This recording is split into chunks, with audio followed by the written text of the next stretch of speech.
Let's do it, brother. All right, let's do it. Daunte, thank you so much for saying yes to having this conversation with me. I really appreciate it. No doubt, man. Thanks for having me on. You're friends with Jerome, right? Yeah, Jerome and I are cousins through marriage. Oh, right. That's what it is. Yeah. hmm And I met you during the Fatherhood webinar that is sponsored by the created or brought to us by the FSO. Yes, sir. And yeah, and it's a great place to go talk to people, to other fathers about fatherhood. Here in this conversation, I just want to know more about you. How many kids do you have? I have two boys. I have one that's 4 and one that's 9. 4 and 9. Okay, all right. I also have two boys. Mine are closer in age, 12 and 13. How come you waited so much between the first one and the? I think that that's a good question. I don't know. It wasn't really planned or anything like that. It's just unplanned. Okay, but you know how it happened. Yeah. I know how that happened for sure. Because I have this conversation often, because every once in a while there's a father out there who goes, well, yeah, I don't really know how it happened. I'm like, wait, what? You do know? We know how it happened. All right. All right. Okay. And can I ask? And by the way, don't say anything that's gonna get you in trouble with your wife or your any family member. You can Already on it. yeah, just you could say, you could change the subject, or say you don't want to talk about that. But you waited 5 years. Am I doing the Yeah. math right? Yep. But you're being intimate with your wife. Absolutely. So wait, but you didn't want. But so I'm curious. So one thing for sure, like what we did want to do. Now that I'm thinking about it, we did want to have a little space so that we wouldn't be overwhelmed Okay. with kids that are around the same age. One's coming out of diapers, and there's another one going into diapers, and one's potty trained, another one's going into potty training. So we felt that having one that's a little older would help us, as far as, hey, you mind helping us with this? The oldest child ended up being almost a third parent in a way. The Okay. helper, the assistant in a Yeah. way, and and so yeah, it's been great. So It's been great. yeah. So that's how you thought about it. You said I want to be out of diapers and Yeah. completely maybe more or far more self-sufficient Yeah, before we exactly. start. Oh, okay. Yeah, that never crossed my mind. The way I thought about it was, um I wanted to make sure that the first one was never alone. It's a good point. Yeah. At the time, my wife didn't have to work, so we did, so or at least outside of the house. So in my mind, it wasn't an issue of, it's going to be overwhelming to have two kids in diapers. Yeah, Yeah. it's a good point. Yeah. That's so interesting, though. Like, to hear you say that, you know, as many conversations as I have with other dads about, and as often as I do, there's always, something new, right? Because Yeah, I and that just goes to show how important it is that we're having conversations with yep, each other, because that's it. what you just shared with me, I'm going to share eventually at some point, and Yeah, I know me, I'm going to share with my kids. You the know good what I mean? thing, Yeah. also, man, the blessing in it for us is that the younger child wants to be like his older brother, so he's more advanced because he's trying to keep up with his older brother. So the developmental period is shorter with the younger child. Well, with our younger child than it was with our older child, Yeah. because the younger child actually has a template, someone that's a peer Yeah. in a way, and so Yeah. Yeah. it's great. Yeah. No, and not in a way. This is very interesting. I've seen this. I've seen this so much. Um, um, so I don't know if you've ever noticed. It looks like this. There's a child in the room. It could be, toddler, maybe like, a couple of years, 2 years, 3 years, 4 years old. He can be in the room, and an adult walks in the room, and the toddler, or let's say the 4-year-old doesn't really pay much attention to the adult. But the moment that another 4-year-old walks into the room, Yep. it's heaven. It's on. Yep. right? They've recognized them, right? And you could say that I've seen that. I've seen this in 1 year olds, as really young, Yeah. babies, and they see the other baby, and boom, it's like this, I get it. We're connected. And so when Yep. you say, appear, yeah, no, Yeah. absolutely, it's super clear how your 4 year old, or let's say your 1 year old, two, three, Yeah. one and on, was looking at this slightly older, but there was he saw that connection. He saw that Yeah. this guy was like me. He's like me. Yeah. Just like men at a baby shower, we're going to gravitate towards each other. Pre-COVID, Yeah, we would naturally gravitate towards each other and just yeah, huddle in the corner. yeah, Like I don't want yeah. to be here. And it's interesting that you mentioned that. And with adults, it made sense to me, but with Yeah. children, when I saw children doing it, I was amazed by that. That Yeah. even at that age, it happens. You're right. Yeah. Oh, Yeah. that's so interesting. I hadn't connected the two. I obviously I knew that we gravitate towards each other at the at the party, or Yeah. whatever, but I hadn't connected that we do it when we're one, and Yeah. when we're 40, 50, 80. Yeah. We always do it. Like who looks like me, right? Who yeah, who looks like, that's what we're looking for. We're looking for people that Yeah. look like us Yeah. To to hang mirror out. us. Yeah, Yeah. yeah. If Yeah. he looks like me, I must go hang out. But it must be yeah. And I also like this thing you're saying about the younger one, learning so much faster. That Yeah. was I could see it in my situation, even though they were only a year apart. The younger Yeah. one was just going at 1,000 miles an hour, Yeah. like wasting no time, No, no time. right? So they're trying to keep up. Yeah, they're trying to keep. Yeah. It's super obvious. It's almost like they just wear it. They don't have to learn Yeah. it. Yeah. They just throw it on. Okay, it's me. Okay, it's me. Like they don't. There's no. You're right. The 9-year-old had to figure it out, learn it, maybe test it. Yep. Is this right? Is this not right? Is this my personality? Is this me? And that's the other thing. The younger one. Eventually, the younger one is going to make the decision to be himself. That's true. Eventually, he's going to realize that I'm not my older brother. That's right. That's right. Because I had that happen to me with my 12-year-old. A year or 2 years ago, I created a video where I took the first 3 or 4 years of their life, and I took all of the videos that I had, and I put them together into like an hour and something long video. And the younger one realized at that moment that he had been doing what his brother was doing. And it was like literally at that moment that he said no. Because I asked him, I'm like, how did because I interviewed my kids after the movie. I'm like, Right. what did you think about it? What did you think about it? Right. And the older one was like, yeah, awesome, that was me, right? Because he was leading, because he was Right. the older one. And then the younger one, actually said, yeah, no, I now know what I was doing then, and I no longer want to do that. Want to do that? Yeah, I want to be my own person. I want to Yeah. be going up. Yeah. So it was fun. It was really, really interesting. I had not expected that the video was going to help someone. Yeah. Because it's an issue. It becomes an issue of it's not personality. What's the word I'm looking for? Your person.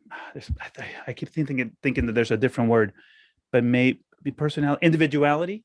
Yeah. Right. Like an identity. Identity. That's the word.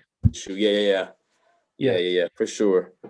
So, and so let me ask. And so then, obviously both children are with the same wife. No. Oh, and I said obvious. You like that? Obviously. Yeah. No. They're not. They're not. Oh, okay. Yeah, they're not. I see. Okay. But are you married now? Yes, I am. Okay. Yeah, I'm married. So what's the hardest part about being a dad? The hardest part about being a dad, I think for me, the hardest part about being a dad is that I'm fathering boys, and fathering boys, they, just like how we were talking about the kids looking for a peer, to establish their identity. Like, this is who I am. This is who I need to be around. I think, being the man, the boys need a template. They need, my father looks like me. When we go to the restroom, my father goes to his stall. I go to my stall. We relieve ourselves the same way. You know, we're both males. And so naturally they're going to want to look at me to establish who they want to be. Mm. And I think that the hardest thing for me, and I wouldn't say the hardest thing, is that it just really holds me accountable, and I'm very selective about what I do, what I say, because I know kids generally learn mostly indirectly. We can lecture them, because I'm a lecturer by nature. I'm just going to lecture my kids to death until they're just drowsy and like falling over. I'm like, all right, go to bed. But I know naturally they're going to learn from us by the things that we don't teach them, the things that Yeah. we don't directly teach them. Right. And I think that's to me the hardest thing, just making sure that it keeps me in check, and it keeps me always self-evaluating, examining myself, just to make sure. Sometimes I'm too critical of myself. I think that's probably the hardest part for me about parenting, is that I know that I'm shaping and molding these individuals directly and indirectly. The indirect part is what makes me nervous. Yeah. Like the nonverbal. Yes. Yeah. It's those things. It's getting cut off in traffic, and I want to respond like I really want to respond. Yeah. But the fact that I have these little accountability buddies in the back seat, I just have to grit my teeth and just wave my hand and move on. You know what I mean? Right. Yeah, that's interesting. That you mentioned the like the not road rage, but road anger. I deal with it. I was driving with my oldest Saturday, and I have certain pet peeves. There's certain things that I really like, they annoy me. For instance, when I'm driving, one of them is when I'm in the left lane, right, the left lane, and there's really no reason for the guy in front of me to be there, because he's not passing anybody. Right. And anyone who took the driving test knows that left lane's for passing. Yeah. Right. So it's like, get off. Right. So so I want to like, and because it's a thing for me, like, I want to be angry. Right. So, but I got my kid with me. So I'm like, well, like you, I'm like, well, I have to monitor what I do, because I'm already speeding, by the way. So yeah. So I turn to him and I go, first and foremost, I'm speeding, right? Whatever the speed limit is, I'm exceeding it by a bunch. But this guy in front of me, he shouldn't be there, and it's not his job to monitor anyone else's speeds, right? Right. So the point of the story is, I was using self-therapy, basically. Like, I'm like, I'm going to talk about this thing that's bothering me, right, and I'm going to share it with him, Right. That's true, man. That's how I managed it. I think that's the hardest thing about parenting for me, fathering, is man, just those indirect things, because that's really what makes the biggest impact. Is your natural response to things, your natural that's the thing that's really going to shape them the most, I believe. And so because you could tell them not to do drugs, but if they see you maybe smoke or something like that, then it's like, well, I see you do it, and this is my normalcy. So how you respond and your indirect responses is my normalcy. That's the culture, and that's the morale that I'm used to. So when I go and when I get into a relationship, and if I see how you treat my mother, then that's natural to me. Whether it's right or wrong, that's natural. Yeah. Right. And so for me, that's the most difficult thing about parenting, is really the internal battle that I have on a daily, of just like, okay, I want to make sure, just analyzing, okay, I want to make sure I'm, just being a good example. You know what I mean? Yeah. I mean, absolutely. It's like, the old idea that dad smoked 2 packs a day and then gave you shit about you smoking. Right. It's like, that doesn't make any sense anymore. No, it doesn't. No. That's true. What do you know? Well, can you share some of the things? Well, what are some of the changes that you can share with us that you consciously made about yourself to model better? Well, one thing that I do is that I'm more honest with my kids about who I am. I allow my kids to know that this is what I struggle with. Daddy struggled with patience, depending on the situation. Yeah. Um, so they see me struggle, Yeah. which is a good thing, because what it does is that they, sometimes we could tell our kids, like for instance, coming up, my mom was like, "Hey, don't have sex, until you get married and all this and that." And then when I'm 14, 15, I get these hormones and they're Yeah. raging. I don't know what to do with them. And then it's like someone, I have no outlet. You have no, yeah, I know, I know, I Right. And know. I have no way to deal with it. I think that for me, allowing my kids to see me struggle with things, Yeah. like they get to see me overcome. They get to see me tackle my obstacles Yeah. in real time. Like, you know what, son? I'm sorry, I am frustrated in this situation, Yeah. but I want to respond this way, but I am not, because these are the consequences. Okay. Because a lot of times we forget to allow our kids to see the human side of us, because parenthood, for some reason, I mean, well, we know the reason, but it's Yeah. a persona in a way, because parenthood is not really it's just an entity of who you are. It's not the whole Ricardo or Yeah. Daunte. It's just an entity, because there are Yeah. conversations that we can't have with our children because they can't relate to it. Yeah. So it's like I have to allow my kids to see the human side of me. Like, you know what? I am frustrated, and I'm Yeah. going to talk it through with them so that my kids hold me accountable. Like, dad, and I talk to them, and I'm like, hey, you know what? Daddy didn't do right that in that Yeah. situation. And what do you think I could have done better? Yeah. I think for me, that has helped me overcome, and it's helped them overcome, and also allowed me to have more grace for myself when I'm like, man, I really dropped the ball today. You know what I Yeah. mean? Yeah. And even if I'm dealing with something with work or just pressures of being an adult, adult pressures, Yeah. and you come through the door and it may be my wife is frustrated because the kids were overwhelming her, and then I normally wouldn't deal with it in the manner I would have had I just went and decompressed first. Yeah. So I'm like, guys, this is too much, and I'm frustrated, but it's Yeah. not. And my level of frustration is Yeah. not all of them. It's Yeah. just everything I'm dealing with. So I go back and I say, you know what? Daddy apologized for how Yeah. he dealt with how he Yeah. dealt with you in that moment. Now that doesn't excuse you for your behavior, but I just want you to understand that it was just I had a lot going on at Yeah. work, and I do Yeah. apologize. And it just teaches your kids. Like my parents never apologized to me. Yeah. So for years, I never knew how to apologize.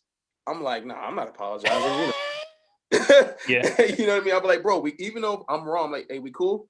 That was my way of apologizing. Are we cool? Right. Right. Right. Yeah. Yeah. We That's good? funny. All right, cool. We'll fist bump and move on. You know Yeah, what I mean? yeah. Well, let me interrupt because I think everything that you're saying is amazing, and I hope that everyone listening to this listens to your example and embraces a lot of it. And here's some of what I'm hearing. You're narrating, like when you talk about talking to your children about your struggle, what you're doing is narrating what's happening, right? So if I'm a child and I'm looking at you and I may see you struggling, but I don't really know what's going on. But when you stop, turn around, look down, and you go, all right, here's what happened, and you give them the breakdown, that's narrating what's happening in your mind and what's happening in your life and what your emotional state is. And that's awesome. And it's fantastic. I do that as well. Thank you. Um, and then of course, I mean, you're modeling amazing communication, Yeah. you know, and not I, I don't think a lot of people, I don't think enough men are doing that kind of like making the effort to communicate as much as you're doing it. And it's fantastic because in essence what you're creating are these two incredible boys that know how to communicate, that are not going to have any issues when they start dating, Yeah. or later when they want a partner, like and they're not going to be struggling with women that says, he doesn't talk, Right. he doesn't express his feelings, or this is like, they're going to be the complete opposite, right? Which is awesome.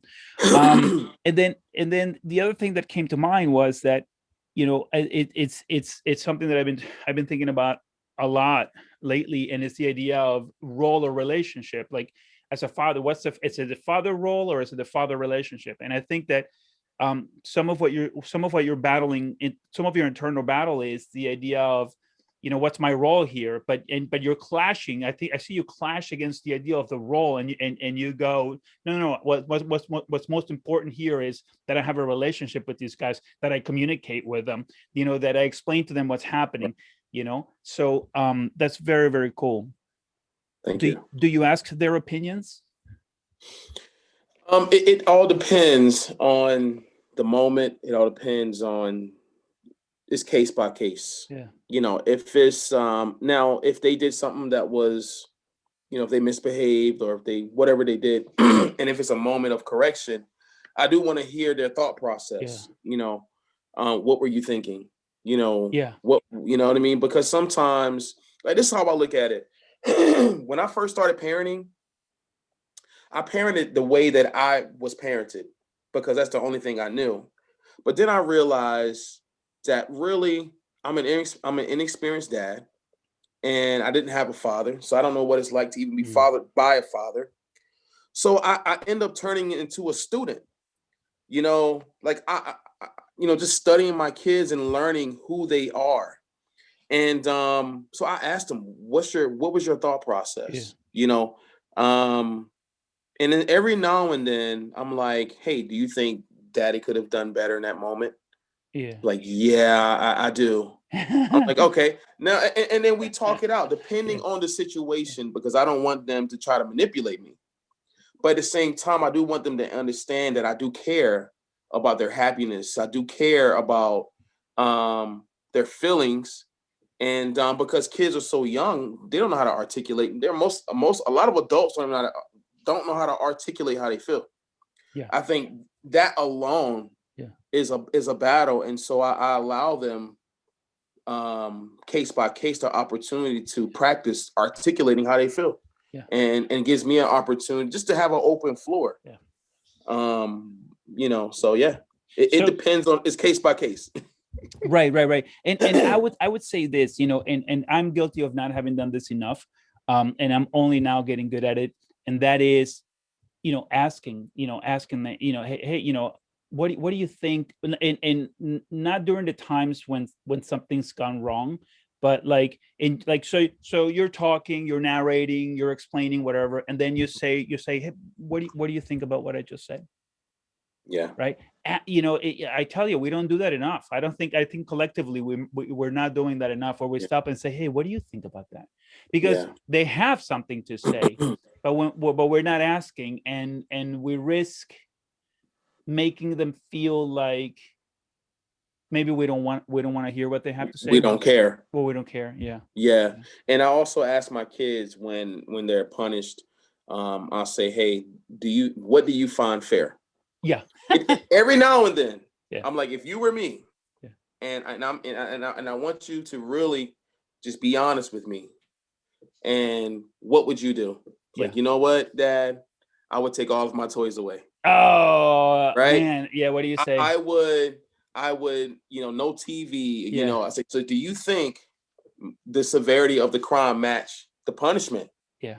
You know what I mean? And so I would give them an opportunity to understand, like, okay, you know what? My dad is trying, and this is fair.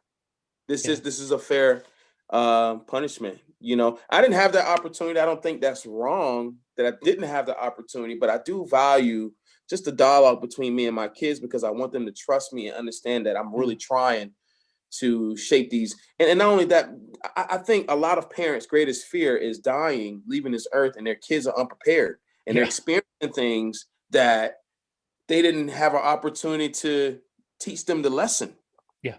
to prepare them. I think a lot of caring parents, that's the thing they are most afraid of, I believe, is that leaving without having to give them the lesson. Yeah. And so that's what I do. I'm always in lesson mode. And I know my kids are Yeah. like, God, my dad is always trying to Yeah. teach. But it's like, you don't understand it now, Yeah. but you know what I mean? Eventually you will. Yeah. You know what I mean? Right. So That's for that's my mission every day. that's how you feel. You do you think that way, that you might die and not. I think most parents do fear that No, but their you kids, me personally, I think, yeah, yeah. I do. I don't. That never crossed my mind. I'm gonna live to 80. Okay, So yeah. let's go Yeah. with that. Yeah. That's weird. I never thought about. I'm not overly concerned about dying. Yeah. No, it's interesting that you say that. It never crossed my mind that some Because people. I look at this. I look at the wealth of knowledge from your just your pursuit in knowledge, and also just from life lessons is treasures. And it's like some things, like for instance, I took my kids to where I was brought up. I lived in the projects in the hood. I was stabbed at 8 years old. Mm, It was rough. It's still rough over there. I took them there. I wanted them to see where they mm, come from, because my kids are very privileged, entitled, and we're doing very well, and they know we're doing well, and so they have this expectation like, oh, we're good. And so I took them there, and I took them on a field trip and on a journey to where I had to walk half a mile to school in the morning, crossing over a 4-lane highway, mm. at eight, Wow. 7, and Yeah. 8.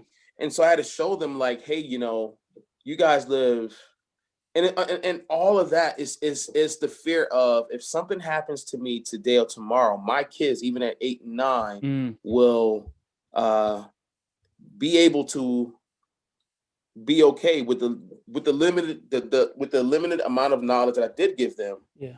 I feel like they're going to be okay. Yeah. Yeah. That's interesting, man. I wonder. I wonder. Do you feel that way because of the way that you grew up, and you grew up thinking at any moment I can get killed? No, I didn't think No. that. Oh, okay. Okay. I think that I was in situations where I needed a savior, I needed a hero, and I didn't have one. Mm. And I feel Oh, like yeah. I like I that. feel, yeah, I really, and I feel like a lot of us have been in them situations. So it's like anything, I can't really promise that I would love to live here to be 120. I would love to be 120, but I've had peers of mine that passed away younger than I was and older, and so I think that my greatest fear as a parent is to leave this earth, and my kid is like, I don't know what to do. Yeah. Um, and so I just give them the game. Yeah. Yeah. Yeah. Every day is a lesson, you know. Yeah. And then also a struggle of mine is learning to live in the moment with my kids, because I'm always in lesson mode. I'm like, hey, did you just see what just happened? All right, let's play this out. So they're like, dude, I Yeah. just want to bond with you. But it's like, Yeah. yeah, I think that's like I said before, that is the struggle with me. It's the um just the self-evaluating, and always ready to give a lesson, Yeah. Um. Yeah. I don't. I don't know. I feel like I'm always teaching as well, but I don't. Yeah. I don't. Lesson mode. But you're aware of it. But I mean, how much would you like to dial it down or at all? I would say out of 100, if it was 100%, I would Yeah. say 70% lecture, 30% fun. Fun. Yeah. Yeah. 30%. I mean, Yeah. I bond with my kids. I definitely bond with my kids, Yeah. but at the same time, it's like, all right, guys, it's always about a lesson. It's always about shaping, and it's the thing is like, yeah, I'm 35. I'll be 35 this week, right? I know I'm pretty young. However, it's like every moment is precious. And so every moment I allow it every day is an opportunity to grow. And I Mm. want to maximize not only, but this is how I even live my own life. I want to maximize my potential. And so even with my kids, teaching them the value of time and to maximize their potential. And so when you get up in the morning, just teaching my kids to value God, the things that I Yeah. value, teaching my kids to value, yes, you can have all the education in the world, but it's the character that keeps you in the room. Education gets you in the room, but the character keeps you in the room. So I teach them things about character Yeah. building, Yeah. morals, judgment, things like that. Taking initiative. But it doesn't sound like a bad thing. You are the one who brought up that you appear to be clashing with it, but it doesn't. Daunte. You know, seem that way. It Well, looks. I'm my worst critic. You know what I mean? Oh, because it sounds pretty good. I mean, look, I can see that if you were keeping them from playing because you must teach them something, or if you Right. were or if you were being so strict, like if you were carrying a ruler with which to No. smack them if they didn't, listen to the lesson. Like unless you're if you're just a dad that is like, oh my god, my dad's telling me, teaching me something again. If you're that kind of dad where the kid is just like shaking his head and Nah. going, oh my god. But even then, that was still was to be pretty awesome. I mean, Yeah. you're just a guy who's like hyper engaged, and Yeah. your kids they're never gonna hold it against you. They're never gonna be like, oh, I wish I didn't have a dad because he's always teaching. It's like, no, no, no, no. I mean, True. I think, I I don't think I don't think you should think of it as a bad thing. I Right. think if you're aware, if you've become um a little critical over it, like if meaning if you're saying, well, maybe I need to dial it down a little bit, then you can totally do that. But what's harder is for men to dial it up. That's Right. the really hard part, right? Those are the Good guys who point. should be looking at you and saying, oh man, I wish I could dial it up because I'm so dialed down. And Yeah. it's like, and then you're like, well, yeah, why don't you read? Why don't you talk? Why don't you make it time? Right. Like take away electronics for a little bit or whatever. Like, but you don't have that problem. You don't have a problem at all. Yeah. Thank you, You know, man. I appreciate yeah, it. yeah. No, it's very, very cool. I mean, like you got to think about, I mean, you grew up without a dad, you said, I mean, I grew up without a dad. What would we give up to have somebody, making our ears bleed because they want to Man, share all the, everything. everything. Yeah. Everything in the world. Yeah. What Everything in the happened? world. What happened with your dad? My father, man, he when he was in our life, he was very abusive, Yeah. aggressive, verbally, physically, just angry person. Yeah. You know, Yeah. he didn't know how to handle conflict without aggression. Right. Well, Um, yeah. and And so, let me say here that you were talking about adults that don't know how to articulate their feelings. Daunte, it's easy to know why adults don't, because as children we're not taught the vocabulary with which to express our feelings. We're told, don't cry, stop complaining, like we are, all of our feelings as children are just completely crushed, like, and no one, like, it's funny because I work with people that are really good at working with kids, and when I hear them, and they say, they're like, it looks like you're having a big feeling, are you angry, are you sad, and right, you know and when I first started hearing them talk like that, I was like, oh my god, like, that kid is probably, is looking at the, but no, it works amazingly well, like, so I want to tell you, and anyone listening, that if you want to make sure that your children turn into adults that can articulate their feelings, give them the vocabulary now, right? Meaning, express yourself with feelings, like by saying, I'm angry, I'm sad, I'm anxious, and just, if you don't know, if but believe me, there's more than five feelings. There's like so many. Print a so list, put it in the fridge, and then pick one. Like, as you're talking to your kids, oh yeah, I'm this one right now. Kids, this is how I'm feeling right now. And then you show them that there's 30 feelings, that you could be feeling at any one yeah. time. But it's a practice too. Like even just practicing how to articulate how you feel. I mean, myself, I mean, it took me years Yeah. just practicing. Number one, practicing without feeling like, because men naturally we have a pride because of how we were taught that. Yeah. I felt almost squeamish expressing how I felt because I'm like, I know I'm feeling a certain way, but I'm also embarrassed to express how I feel because Yeah. it's not popular and society shuns it. Yeah. But it's very vital. It's important because it helps you understand how you feel. And a lot of times we can self-heal by, oh, this is what I'm dealing with. Yeah. When I'm feeling like I'm overwhelmed with stress, I go play some music, I go for a run. I know Those are how those are coping skills. coping skills. That's it.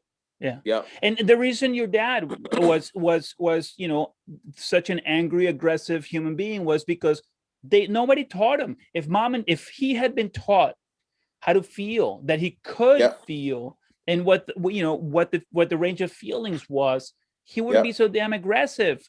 Of Yeah. course, if you take a man Yep. and you take away his ability to feel, well, no, his ability to express his feelings, because he does feel. We all feel. All animals feel, Yeah. right? And all human beings have feelings. But if you take their ability, or if you don't give them the tools with which to express those You feelings, just put a lid on it. All you're doing is put a lid. You're just putting a lid on it. and then the society in which you grow, which here in America, it's okay to be physically aggressive. That's okay for a man. Yeah. So then here, you don't give me the tools with which to say, I'm sad, I'm angry, right? Or I feel vulnerable, but you allow me to be, physically aggressive.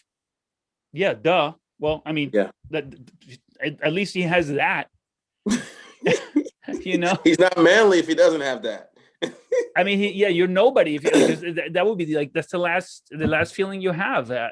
anger, and Yeah. physically aggressive anger. It's But such a bummer. I've always valued women in the way that they express themselves with such tact. And so being raised by a mother, that's one thing that I did value, because I did struggle with articulating how I feel. Yeah. I just knew that I felt something, Yeah. and I couldn't put it into words.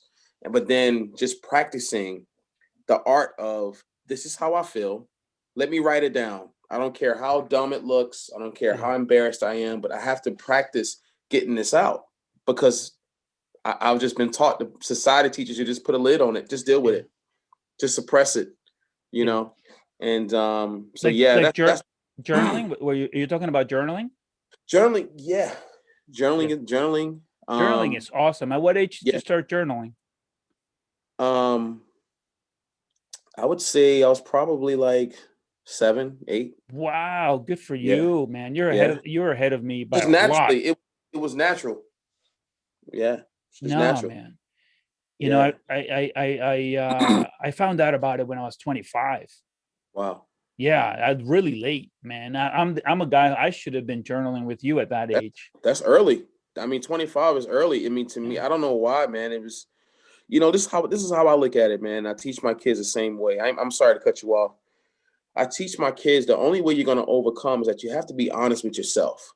You got to look at a mirror, never avoid the mirror, because you'll never go to the next level. And so Yeah. I've always wanted to go to the next level. I wanted to see, what am I made of, because this will reveal my purpose and why I'm here. And it'll make everything that I went through younger worth it. Oh, I understand why I was abused now. I get it. I understand but I have to overcome, so I can go to the next level. And even looking at you and how, man, you've just blessed me in so many ways I can't even express to you, just for what you've allowed us fathers to come together, this platform that you've created for us, that we Um, that we man, all that's Hazelin, man. That I have Hazelin to thank for that. amazing. And it just allow us to look at ourselves so we can overcome. We all have a hurdle that we're trying to get over. And so that's what I teach my kids. You cannot don't lie to yourself. Never say, if you suck at this, okay, you suck at it. Yeah. And so now, this is what we have to do. Yeah. We have to work on the fundamentals. We have to work on this. Now you can be great, but you have to remove the ego, and you have to say, this is who I am. And I'm not so good at expressing myself. I'm not so good in these type of situations. And that's the only way we're going to overcome. Yeah. You remind me of this idea that the idea of failure. I was talking to somebody about failure today, and it drives me nuts. It drives me nuts that we somehow have become okay with the word and with using it, and that instead of talking about, it's like there's no failure. There's only feedback.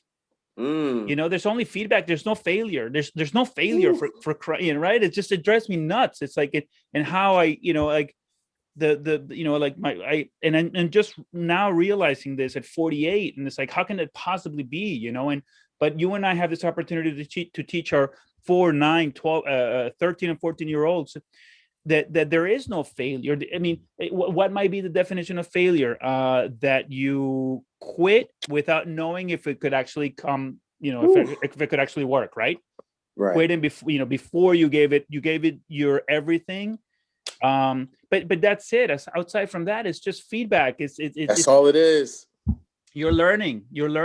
Like, there's everyone experiences setbacks. Ooh, That's okay. Live with that. that's powerful. Yeah, right. I know. It's like, and it's crazy that we don't say this to, like, everyone should be aware of this. We should all be aware of this. Mm. Because we become afraid because then we become afraid of failure. Yeah, exactly. How can you be That's afraid true. of failure? What a foolish idea. But That's there's other true. words. There's other words that hold us back, like the idea of perfection. Like, what? True. Why does it even word even exist? There isn't such a thing anyway. No, no, There no. isn't. There's no such a thing as perfection. Yeah, But yet here we are. So many parents who don't have a better vocabulary and saying you yeah. failed, or practice makes perfect. It never makes perfect. No, no. So Practice makes ease. yeah, it just makes you better. It's Yeah. just, You know what I'm but saying?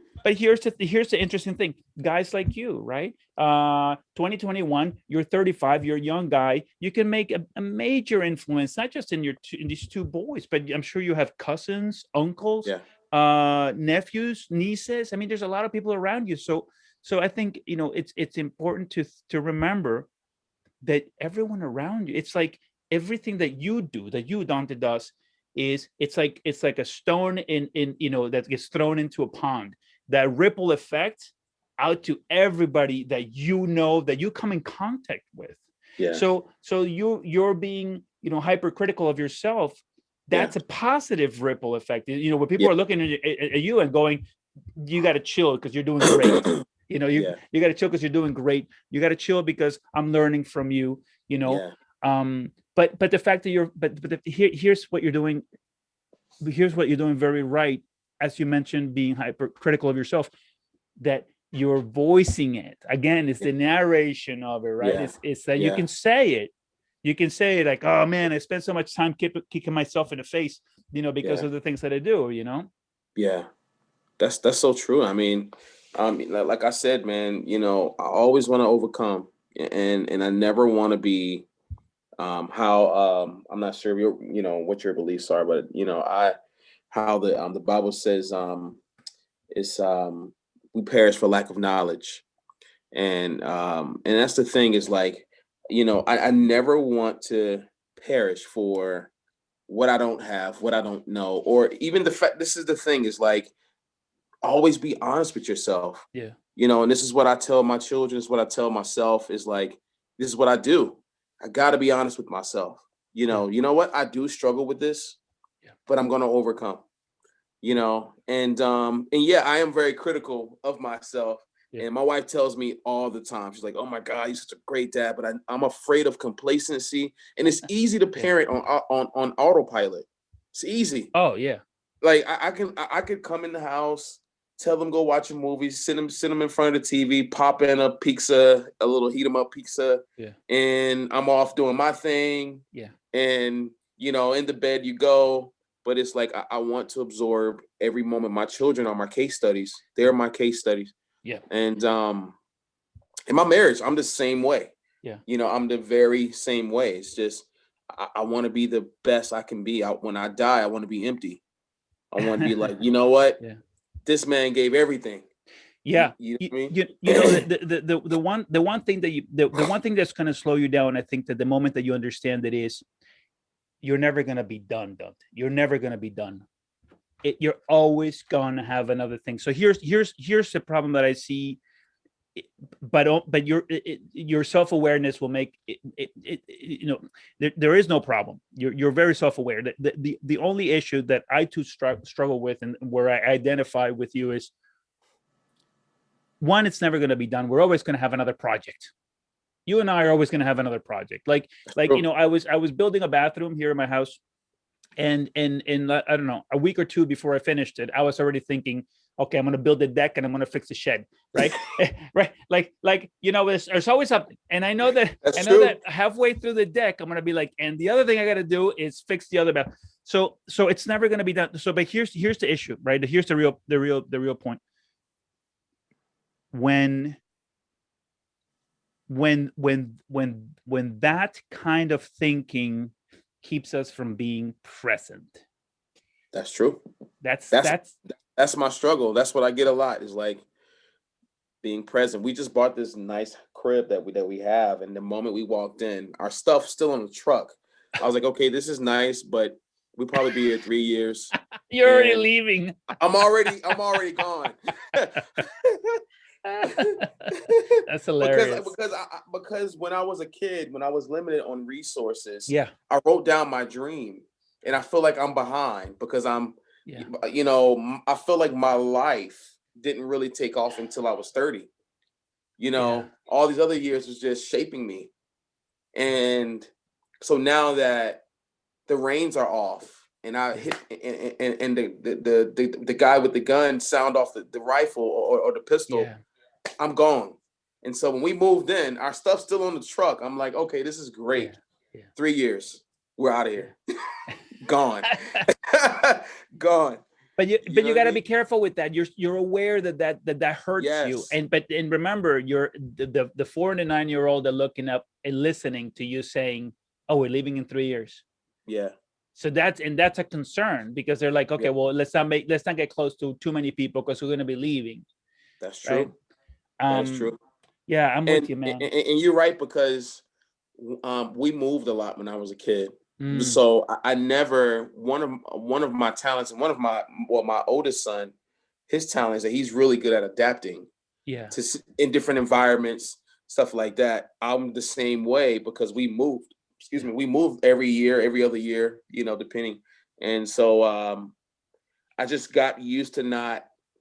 Okay, I'm here. I'm a yeah, pilgrim passing through, more than yeah, likely. yeah, And but you're right, man. Just being present in the moment is very vital. And so that's something that I have to, those things that we have where it's like I have to sit, I have to make myself, this is what yeah. I'm going to do. I'm going to enjoy this moment. Right. And Yeah, the blessing of just this whole quarantine pandemic thing has really allowed me to embrace the moments, yeah, and being more present. I haven't yeah, yeah. mastered it, but you know, I don't know. Yeah, I mean, but yeah, but uh, and I suppose that some people have mastered being in the present, but I think that it's a wonderful lifelong goal. yeah, You don't, I mean, like, we can sort of we can aim for mastery, but if I think if we're just always working on it for the rest of yeah, our lives, that's pretty sweet, because you what you don't have the problem that most people appear to have. That's the real problem, and that is that they lack either drive or direction, right, right? You don't have that. All you got to, again, same thing, all you got to do is dial back that thing.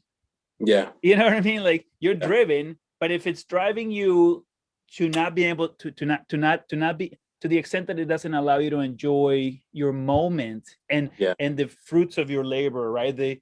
That which you have created, well, yeah, then that's the issue. And I know, I empathize. I'm yeah, with you. yeah, I've been the same way for years. yeah. I'm only now starting to like relax into, hey, I'm happy now. I'm happy in this Wow, moment. Yeah. that's But beautiful. I'm just now starting. This weekend I was going nuts. I'm like, I gotta do something, you know, and nobody wants to go with me. I gave my kids a real hard time. I'm like, I had you guys, and I'm spending my whole time with, like, and you don't want to go with me, like, yeah, That's true. That's how it is, man. Even me, man. Like, um, my kids are my wife is she's really good at being in the moment. yeah, That's that's not out of balance on her scale. yeah, Her scale. Um, so when I'm like, you guys want to go do this, they're like, well, I want to hang with mom. You know what I mean?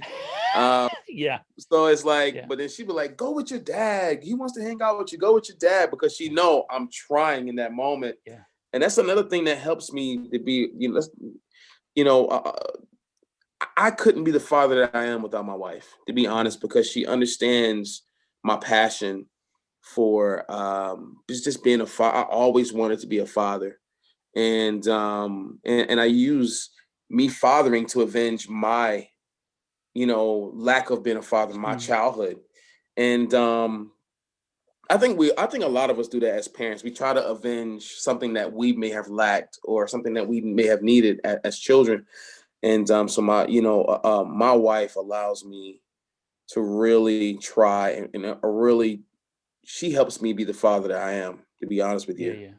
You And know what I mean? that's awesome. It's awesome that you're recognizing it, that you're verbalizing it, that you're sharing it, openly. Um, we don't, I have said for years, if you don't have a good relationship with the children's mother, you Yeah, cannot expect to be an amazing dad. yeah, I yeah. mean, That's how true. how can you? That is true. Okay, so the props that you're giving your wife Yeah, is hugely important to your ability of being an amazing dad. I mean, yeah, because I without the children's mother's support for the things yeah, that we do, oh my God, it would be like yeah, an uphill battle and a fighting and the arguing and like no, I just like you need each other's well and okay, and you need each other's support. She yeah, supports you, you support her, and you're leading with your strengths, right? yeah, You're leading yeah. with the best parts of you, That's and true. and being able to, and then the next step is to be able to communicate to each other that those parts that we think that maybe the other person can modify. That's it.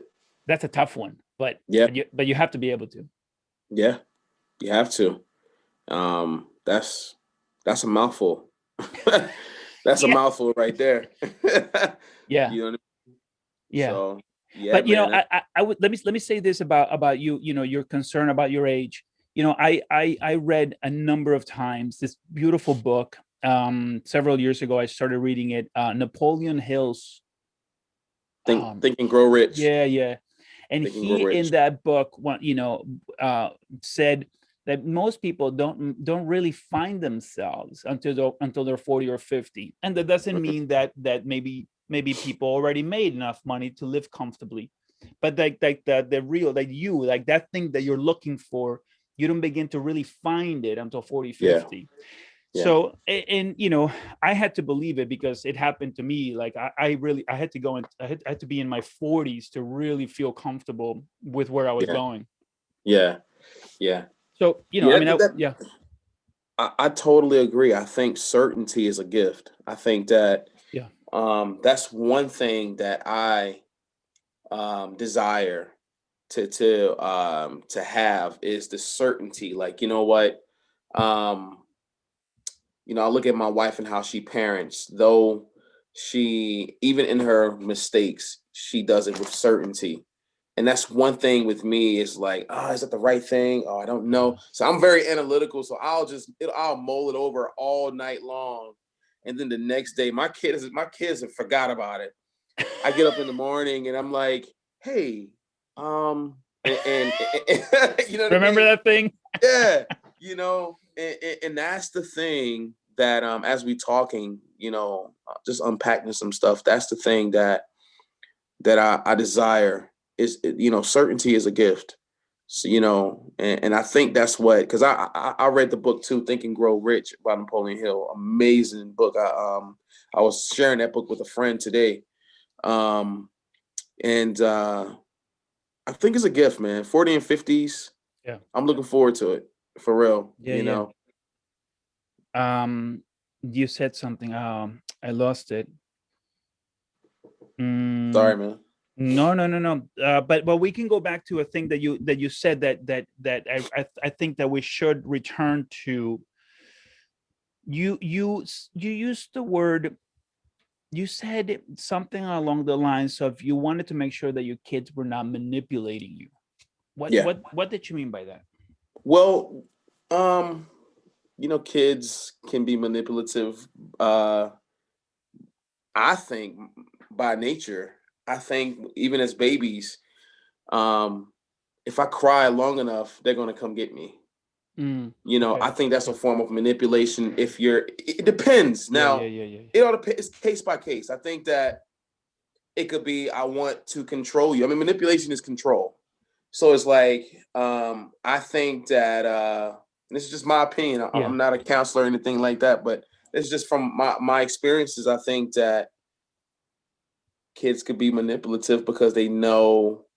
For instance, yeah, um, if my wife tells my kids no, um, I'm more like I'm more inclined to say yes because yeah, that's they know. So yeah, they'll go behind my wife's back and be like, "Hey, Dad, can I have this, or can we go yeah, here, or whatever it is?" And in the beginning, I'll just be like, "Yeah, that's cool. Let's do it." You know what I yeah, mean? Um, and then my wife will. It'll cause confusion between her and I. I'm like, "Oh, I didn't know." So now now we're not doing that. Or if I yeah, if I chastise and correct my oldest son because he's really good at it, he'll does this little thing with his eyes and he'll just try to like yeah, yeah. uh So yeah, try to he tries to get me yeah, to empathize and tries to let me yeah, to yeah. negotiate. He wants me Right. to Yeah, negotiate yeah, with what with my correction. yeah, You know what I yeah, mean? And I just think that, I think is a form of manipulation. yeah. That's So me. okay, all right. So I'm super clashing with the word because there's so little, and at 9, so maybe defining manipulation might be in order. I think I think But there are levels. I mean, I think there are levels to yeah. manipulation. I mean, So, I think but let go me, ahead. but wait, forget the because I don't think that we need to go there. Here's what I think. I think that your kids are freaking smart, Yeah. and I think that if you remove the word manipulation and you look at them as intelligent, because they know if I talk to dad, I get it. If I talk to mom, I don't. So let me talk to dad. That's just intelligence, and that's awesome, right? That's awesome. And then this idea about him giving you the puppy eyes, or rolling you that's negotiation. That's fantastic. So one, encourage their capacity of understanding human behavior to the extent that they're utilizing it to get what they want. That is awesome. I don't see that as manipulation. And two, right, and two, negotiating with you. Oh my god, I teach my kids all the time to negotiate. You and I were talking about a few minutes ago about when they I remember even until recently, when one of them will do something that I'm really upset with, and I say, and so, but there's two personalities. If I say to the oldest one, okay, you need to be punished, you know what do you think I should do? And he will be more fair, like he'll for himself, he'll be like, well, okay, maybe a few hours of this or 2 days of that, okay, and it's fair. The younger one will like really punish himself, and I'm like, whoa, hold on a second, no, don't do that. My job is to punish you. Your job isn't to punish yourself. Don't do that, right? Because I don't want him to He think. sounds like me. He sounds Yeah, like yeah, yeah, yeah. I'm gonna throw away all my toys. I'm gonna burn all my clothes and sleep on the floor. No, no, no, no. What? No, no, no, no. You should be punished because of what you did, and we all, mom and dad, everybody's agreeing that you should be punished. Anyway, so I teach them how to negotiate better for themselves, right? And I'll give you another idea about negotiation. My oldest comes to me and he says, "Hey, Dad, I need money because I'm buying a video game." And I'm like, "Well, I'm working on the bathroom." So he goes, "I need $90." And I was like, you know, I was like, "I'll give you 60." And he goes, "Okay." And I go, "No, what do you mean, okay? No, you gotta come back with 80 so that I say Negotiation. 70. I say 70, and you still, you did better, right?" Like, so I'm teaching that. How else are they going to negotiate? The Either art of persuasion. The art of yeah, persuasion. yeah, But haggling, right? Yeah, I still don't think that's manipulation. I think that's I think that's persuasion. I think that is negotiating. Yeah. But I think kids do manipulate, but I think there are levels of manipulation. I don't think they know what, Yeah. Yeah. you know, what it is. But just me personally, I just think that, yeah, when we think of the manipulation, we think of probably the worst case ever. Yeah. Yeah. But Yeah. there are levels to manipulation. It Yeah. basically is just I want to control the narrative. That's all it is. Yeah. It has to be my way. So it's Yeah. like I'm teaching my kids no means, I say no means what? They say no means no. Yeah. So if I say no, and we've already talked about it, and I explain, I never, I always give closure, but at the same time, it's like, okay, I've already said no. You should not, no more sweets at after 8 because you're gonna be bouncing off the walls. You have to get up in the morning at 6 in the morning. Yeah. Yeah. And then you go to my wife, or you go to grandma and be like, Yeah. hey, I want candy. Yeah. And then you go Yeah. to and cry to grandma, and then she sneak you a little piece, and now Yeah. you're up at like Yeah. 11 o'clock. Yeah. So you're trying to control the narrative. That to Yeah. me, that is manipulation. To Yeah. me. Yeah. So I remember I remember when it only happened a couple of times that I found out. So here's my thought on your child going to you and then going to your wife and getting what he wants, because if he does something other than what you said that he could because he asked his mom, the problem isn't him. The problem is mom and dad, Right. right? Because it's happened already a couple of times, and mom and dad haven't had a conversation around, hey, by the way, you know, Junior is doing this. So then you have that conversation, and then you sit down with Junior and Junior, and you're like, all right, listen up, no more of this, okay? Right. Because now you're playing with me. That's what I feel. I feel like you're playing with me, and if you and this is how you teach vocabulary, right? This is how you teach communication. You say, I feel like you're playing with me. I feel like you're trying to manipulate me, and I feel like you're undermining what I'm saying. And There you go. if you're asking me, then you have to go with what I'm saying. And and I also want you to trust me about the candy after 8. There you go. Because I I love love, that. yeah, right. So then now they're like, oh, that's how it works, right? So a lot of times, a lot of parents get themselves in trouble because they're not talking to each other, That's true. right? That is very true. So then they look at their child, and not you, but they look at their child and they're saying, well, this kid's manipulative, but it's like, no, the problem here is, look in the mirror. It's you and your Communicate. wife. Yeah. Yeah. And listen, we figured that out early. I'm like, man, because it was just so much confusion. I'm like, you know what? Yeah. We're on the same team. Yeah. It's us. They're teaming up on us. Yeah. They won round 1. Yeah. Yeah. We're gonna regroup in round 2. We got to gain momentum, and we got to go for the win. But that is true, man. Yeah. It's a work in progress, man. And when you All throw of it. when you throw grandma in the mix, then you have to make a decision as the dad. Well, one, should I get into a major fight with my mom because I don't Right. like what she's doing, or should I let her be a grandma, right? And on a number of, but and I don't know why I chose the first one. I got into a fight with my mom. I'm like, no, that's what I say. My kids.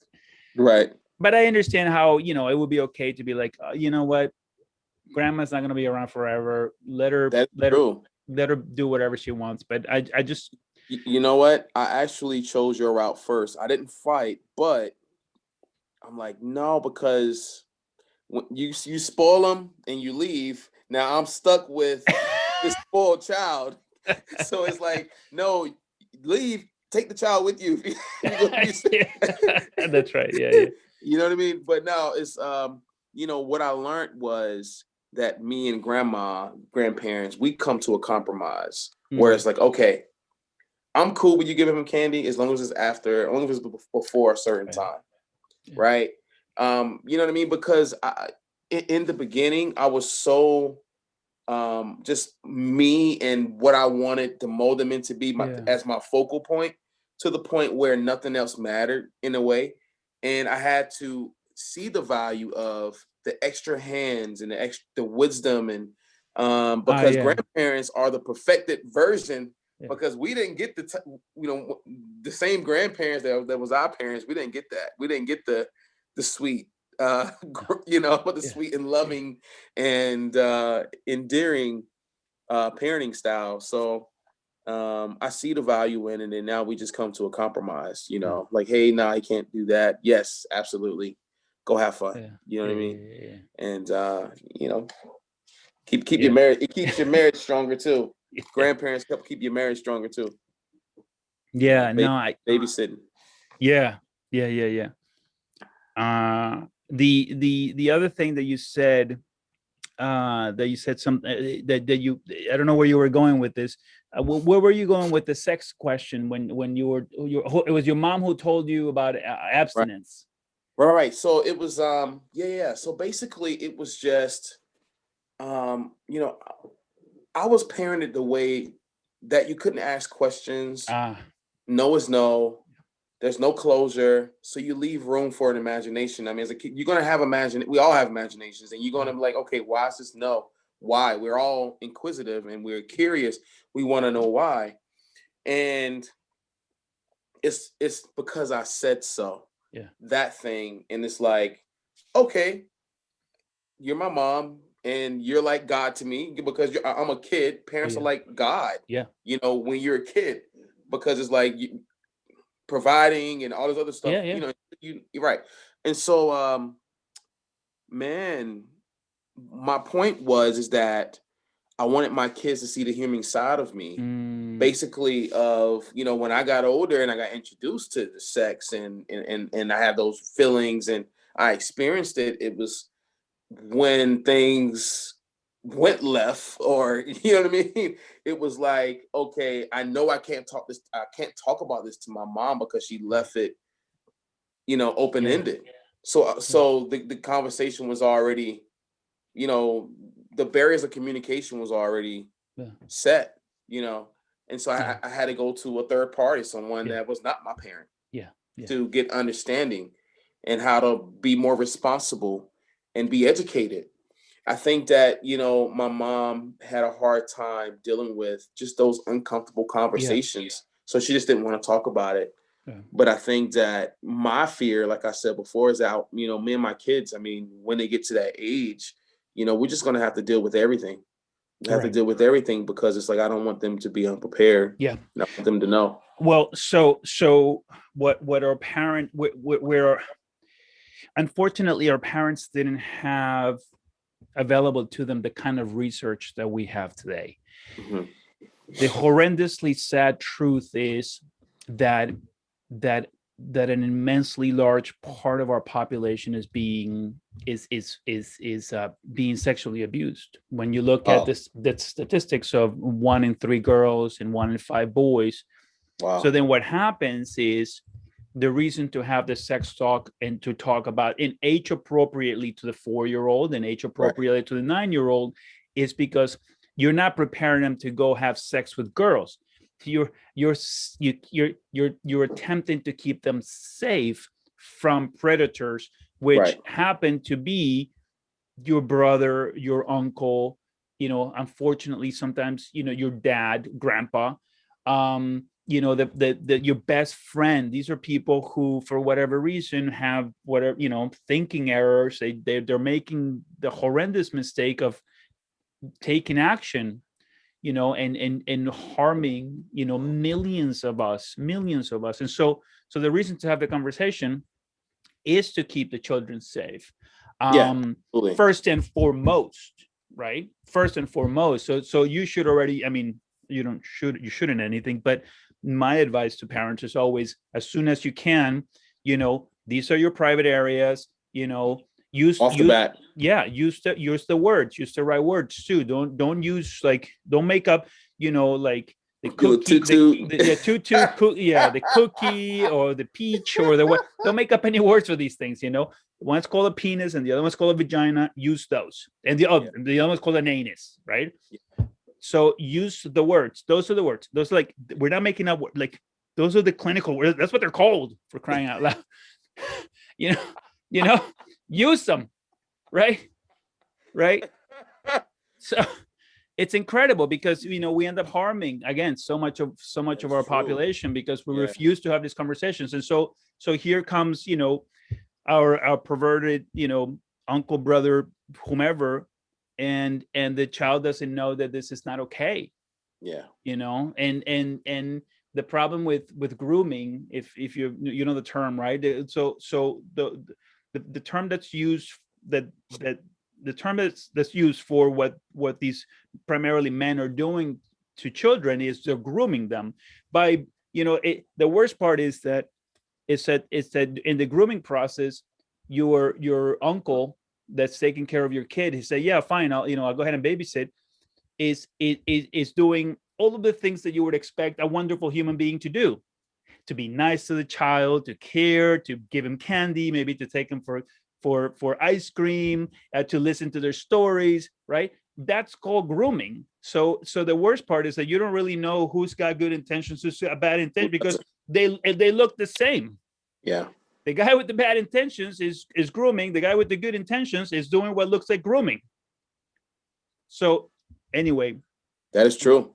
I mean, I've had that conversation numerous of times already my with my boys, and I let them know, Daddy, I get access to look at your stuff just to see if everything's okay for medical reasons.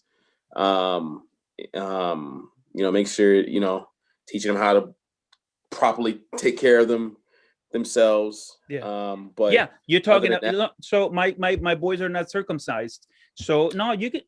Dante, yeah, use the word. I said, pull the skin back on your yeah, penis so you can clean the head of it. yeah, exactly. Just say it.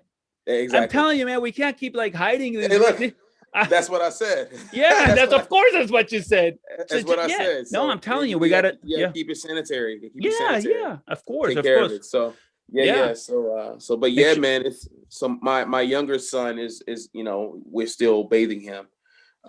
He yeah, he'll wash Yeah, himself. We'll go after him and we'll make yeah. sure he make sure he get all the spots. Right. Well, But our yeah, yeah. oldest son, he's at that age where where we have to teach him to make sure it's sanitary, the Right, importance of that, and that no one else is allowed to right, teach you anything about this but daddy and the doctor. right. and Yeah. and dad, you know what I mean?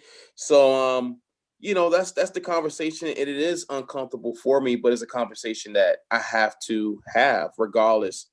Because even the thought of it, it just makes a parent like, Oh, man, you know what I mean? cringe. Yeah. Yeah, cringe. So, but yeah, No, that's no. real. I showed them how to bathe themselves, until they were like, they let me know when it was enough.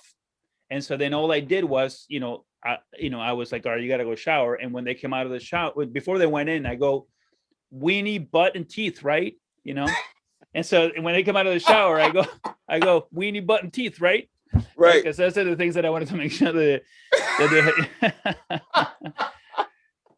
so, and Oh man, I'm learning a lot over here, man.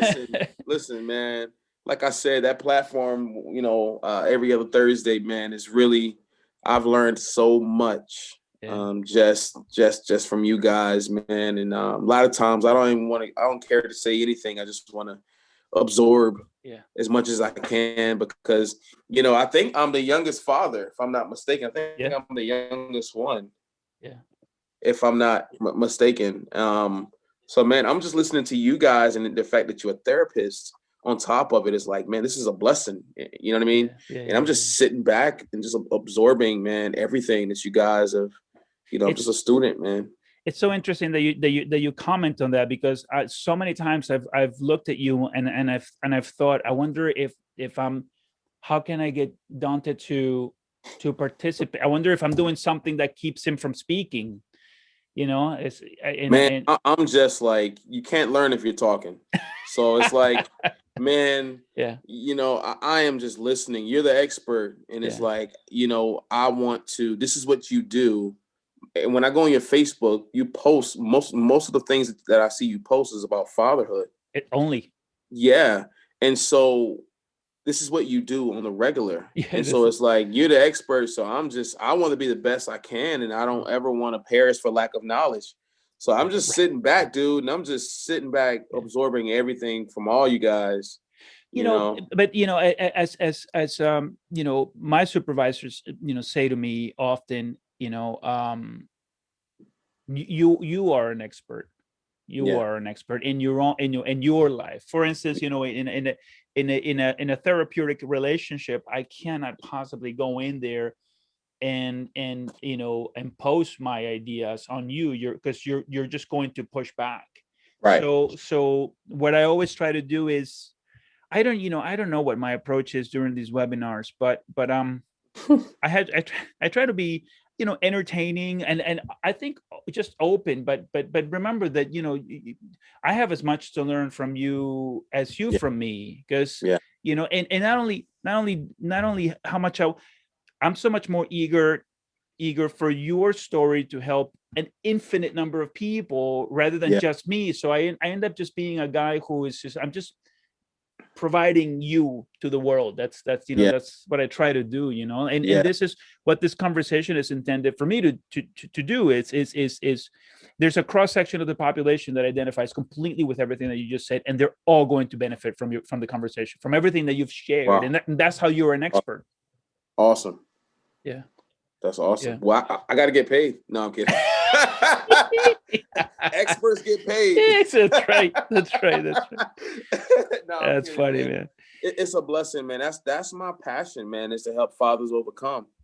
You know Yeah. what I mean? And the fact that Jerome, Yeah, and man. him and I, we were just having a catch up conversation, and he was like, "Yeah, I'm about to hop on this father's call. You should hop on with me." I'm like, "Man, add me to this thing."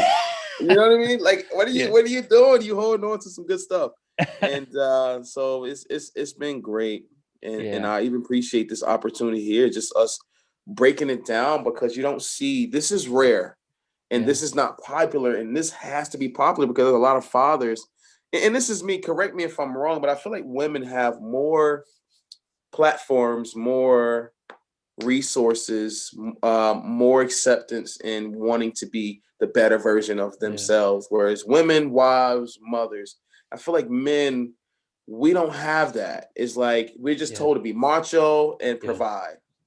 Right. Be macho, protect and provide. Yeah. And it's like, but there, provision is not only financial. I Right. mean, emotional, mental. I mean, presence. Yeah. All those are provision, Yeah. safety. Yeah. Women definitely are. Something. This may sound ridiculous, but I think that um, one of the problems that I see in a lot of the fatherhood programs is that they appear to be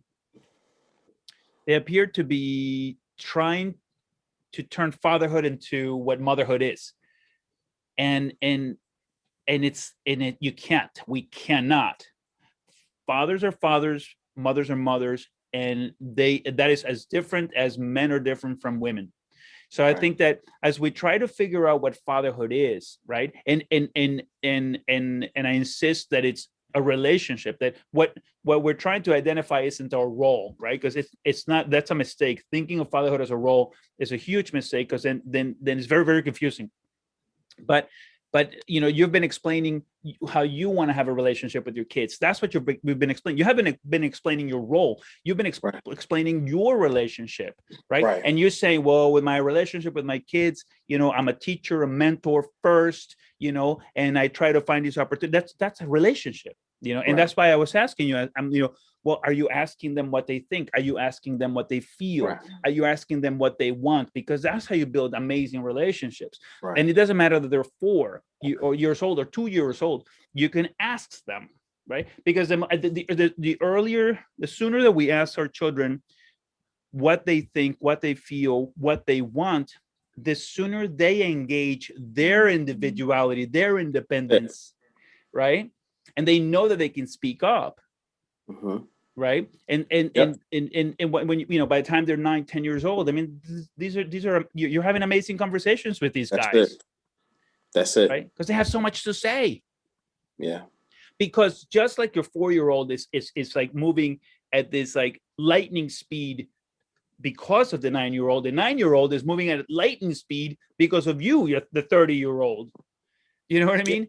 The That's it. 9-year-old, right? I mean, it's incredible. If you know, if I think about my kids now, it's like, you know, they already know everything that I know, pretty much, right? It feels that way, Yeah. right? That's amazing. Because I've been narrating like the entire time for the last 14 years. I've been narrating everything and sharing my feelings, my thoughts, and asking them what they think, etc. That you know what, for you to say that, so let me tell you a really, really, really short story. Well, it's a long story, but I'm gonna condense it just for the sake of time. So my son, my oldest son, Makai, he's my oldest. He is into mechanics, engineering, things of that nature. He loves putting pieces together. And so I was trying to find something where we can bond together. And so I remember when I was a kid, when I was a teenager, I was into building small engines, go-karts and stuff like that. And so I'm like, that's a good way for us to bond. So I decided for us to build a go-kart from scratch. I didn't Cool. know. I mean, mind you, I'm 34. I'll be 35. I'm 30. Well, 35. Well, I'll be 35 in a few days.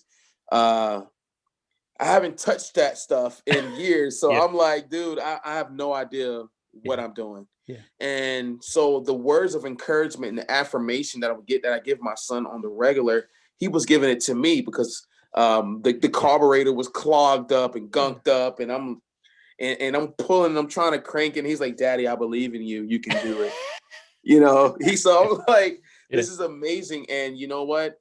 And in my mind, I'm like, I really want to give up and just buy one brand new because we just yeah, have pieces, and you know, I just want to buy one brand new. But it's like, but what would the lesson be yeah, if I just went and bought one? And and so I pushed and pushed and pushed, man, for months. And when it crunk up, yeah, he was so excited. Like he was elated, man. Like I almost cried because it was like, I'm glad I didn't give up, and I'm glad I endured and persist just to yeah, show him like never give up.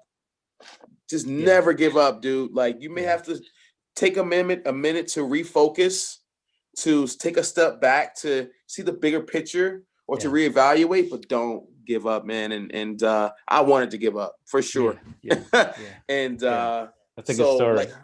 how you said that your kids know what you know, and it's like they are a reflection of you. You know what I'm Yeah, saying? And how my son was, giving me affirmation because I wanted to give up. And he was like, Daddy, you can do this. You can yeah. do anything. I believe in you. And I'm Wow. like, wow. So when it crunk up, man, I was tearing up. I don't know how, but I became a crier. Like when my oldest son, when he was Yeah, born, I never cried, and when he was born, I cried, and I've been yeah. crying ever since. It's weird. I still struggle with crying. I don't know what it is. Why you struggle? What's up with that? I don't know, man. It's really hard. You know what it, Really? I know what it is. I just I I do not naturally go to feelings. Right. For me, you know, even as a therapist, I have to really push myself to go to feelings. Yeah, Right. I'm all it's all cerebral. It's all logic. It's very and I see myself in you know when I'm working with clients that I'm very very much on the they're just thinking, you know. Yeah. Yeah. And but you know, eventually you know, look, I try. I'm working on it, man. I'm So working. I'm Yeah, trying. yeah. I'm Hey, trying. man. I look at it like this, man. You are the way you are for a reason, dude. Like, um, because people like, and this is people like you are really good with emotional intelligence. Like, if you're in a work Yeah, environment and your boss is giving you a hard time, and you really want to like, you know, spaz out, you're in control of your emotions. yeah, You know what I mean? And it took me years, man. I struggled for years with my emotions yeah. of emotional intelligence. It took a long time, man. Cause yeah, I cause I'm you know yeah. I was a very passionate young man. Yeah. Very, very You passionate. know, I feel emotionally intelligent, but there, it just to cry is for me is so uncomfortable, Yeah, that yeah, I feel I feel like I'm emotionally intelligent. I must be. I think so. yeah, But to get, yeah, I just don't want to go there. That's what it is. I don't want to go yeah, there.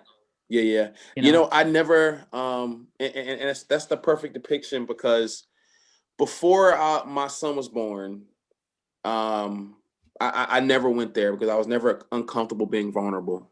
Yeah. And then when I found out I was having a boy, I did cry. Yeah. And then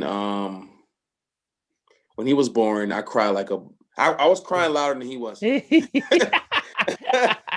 know what I'm saying?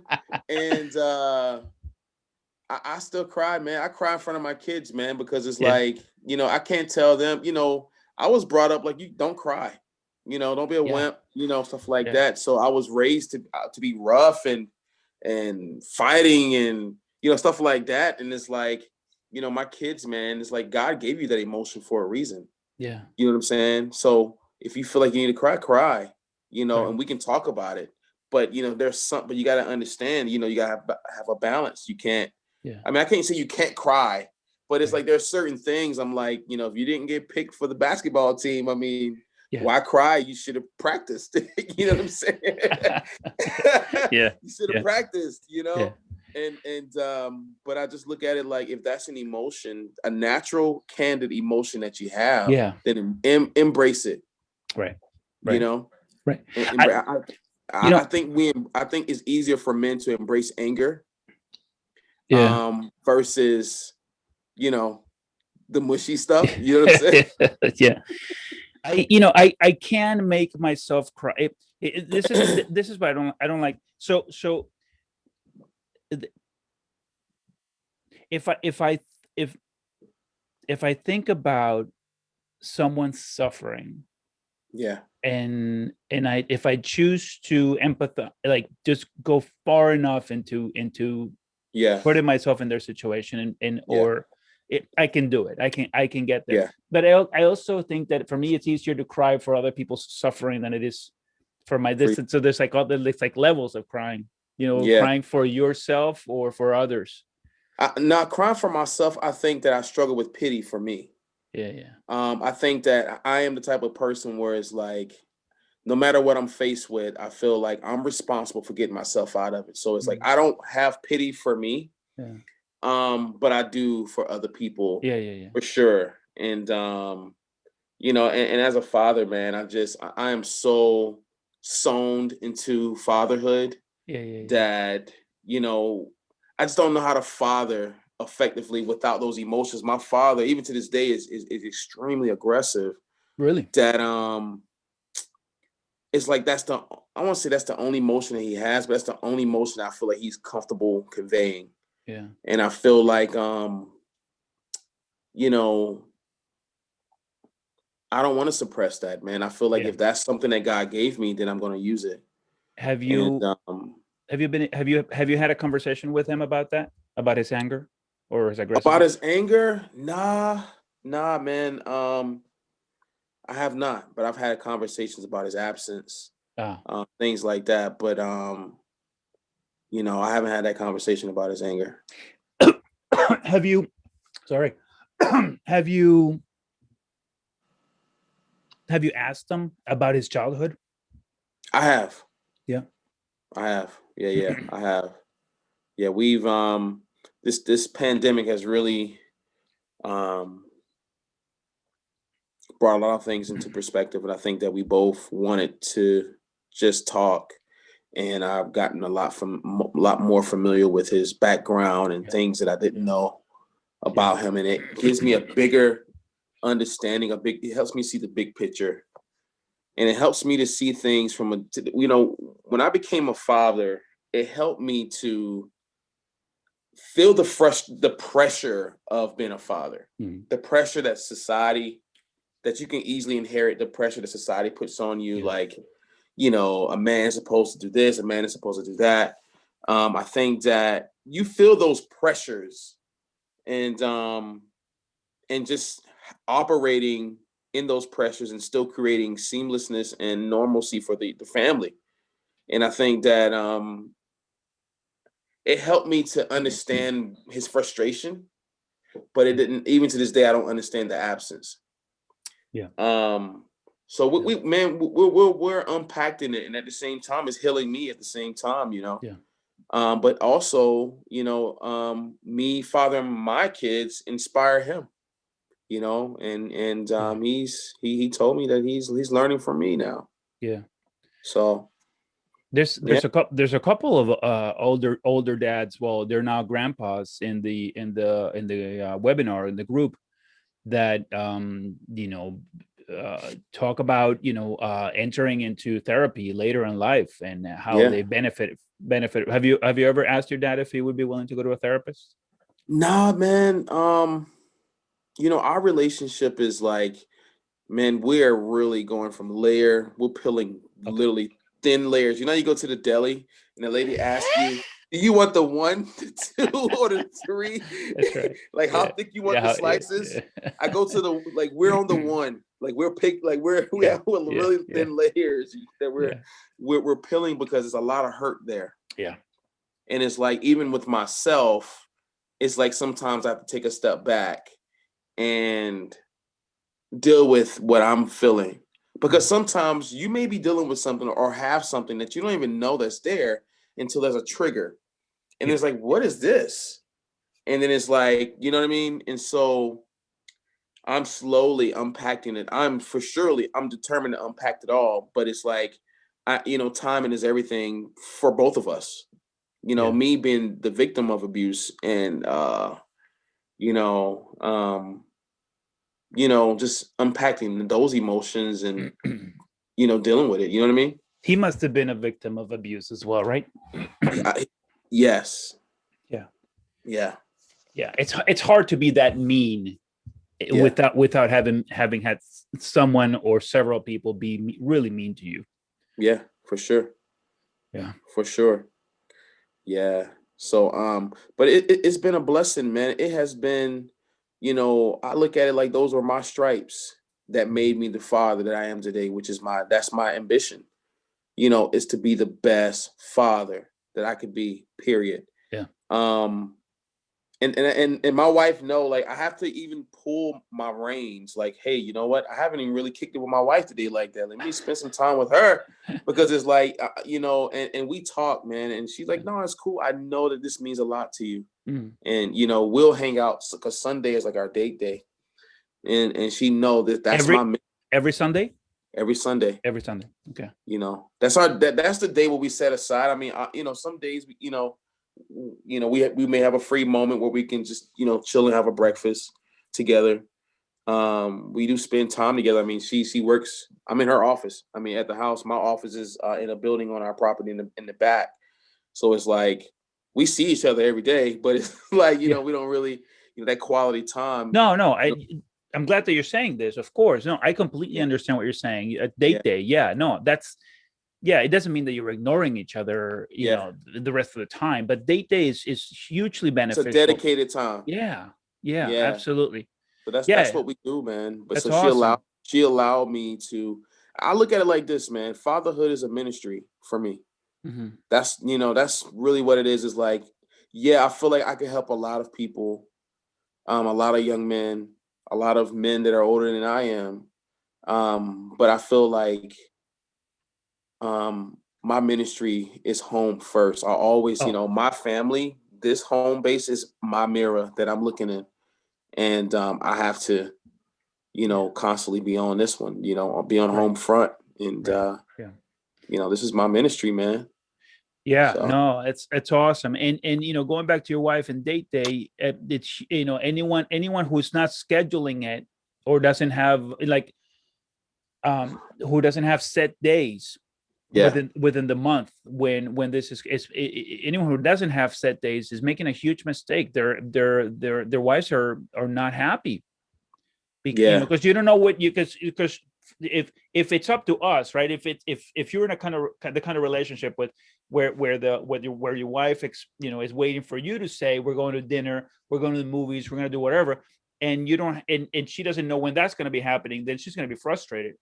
Yeah. Because she's Yeah. going to get annoyed. She's going to be annoyed with you, and then when she's annoyed, and you go, "Why are you annoyed?" And because you're not talking to her, she doesn't know when things are happening. It's the same exact thing for children, by the way. If there's when you're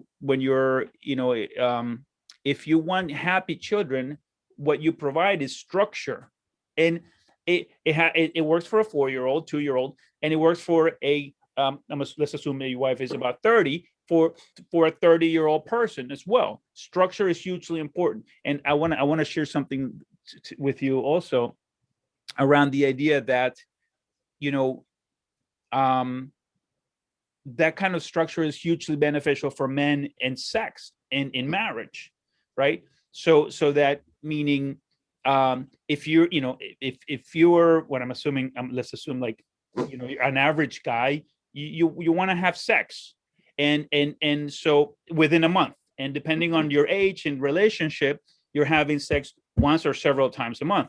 So what's important here is that you talk to your wife about when that's going to happen, right? Because if you don't know when you're going to have sex, there's going to be a problem. You're going to be frustrated, you're going to be angry, you're Yeah. not going to be nice because you don't know No. when you're getting sex, No. right?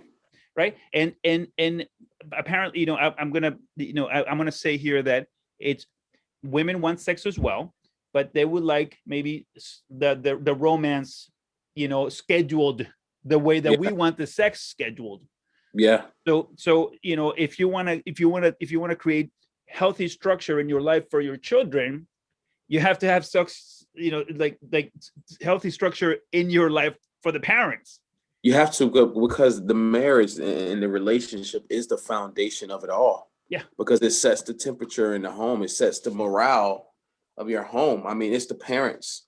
I mean, if there is, like, for instance, if there is like an issue, an unresolved issue between the husband and wife, there is, like, they feel the tension, they feel the energy. Of And course. so Sundays is a day where I know we are each other's outlet, Yeah. give my wife an opportunity, both of us, to unpack our week, to decompress, to just get out of parental mode and just talk to an adult, you know what I mean? Yeah. And Yeah. just, and just let our hair down and just be human, and just be us, because we started this, Yeah. and you got to have a board meeting every business. Yeah. You got to have a board meeting, and Yeah. to be honest, Yeah. family is running a home. A family is a business. Yeah. I mean, it's like a business in a way. It's like, it's so many moving components, you know what I'm Yeah. saying? And it's like, you have to go back to the board, and we have to revisit, and we have to have meetings and talk. And just, if we're not good, if the foundation, if the CEOs and the board is fighting each other, Yeah. then that's going to be, I can guarantee you the business is going to operate that way. Right. You know what I mean? And the reason why my wife know that this is, fatherhood is a ministry for me, is because we talk. This means a lot to me. Before we, even when we were dating, before we even talked about marriage, she knew that fatherhood meant everything. I had my oldest son when we got together. Yeah. I already had my oldest son, Makai, and she just saw how it just meant everything to me. I scheduled everything around him, around our time, and and that was one of the things that drew her, that attracted Yeah. her as well. That family means everything. You know what I'm Yeah. saying? Yeah. Yeah. And that you can commit to another human being. There you go. Yeah. I I like mean, that that. was Yeah. that was your banner. That was that airplane with the That's banner flying over That's you. it. I can commit. Yeah. Oh. Hey, look. The thing is, this one, this one can come with the arrow. This one can commit.